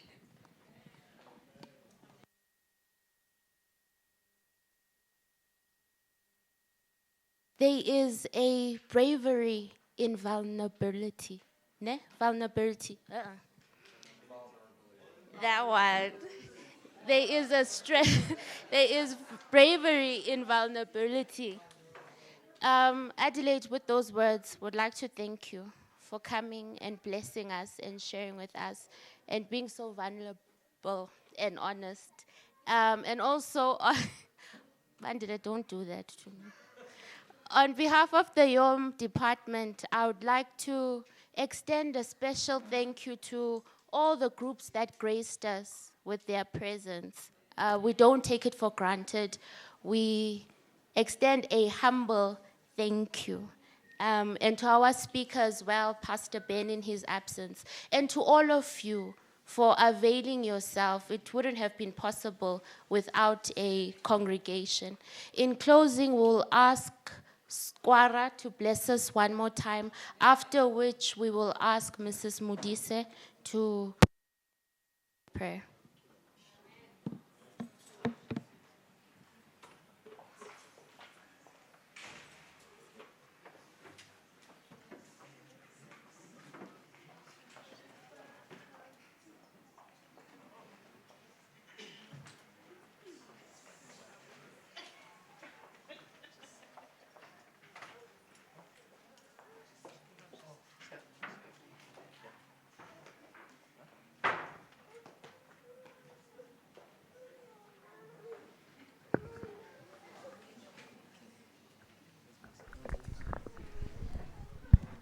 We'll ask Brother Moses Ngobeni to join us as we sing.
once more ever.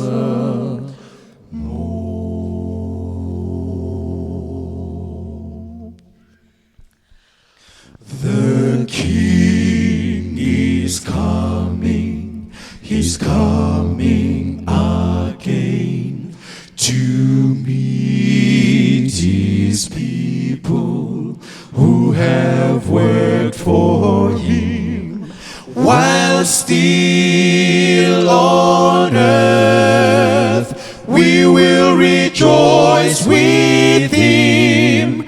The King is coming, he's coming again to judge all nations once more ever.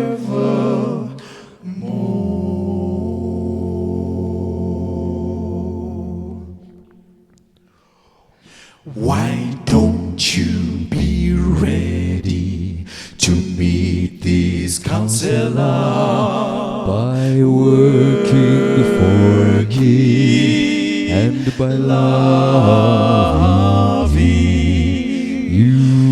you will be happy forever.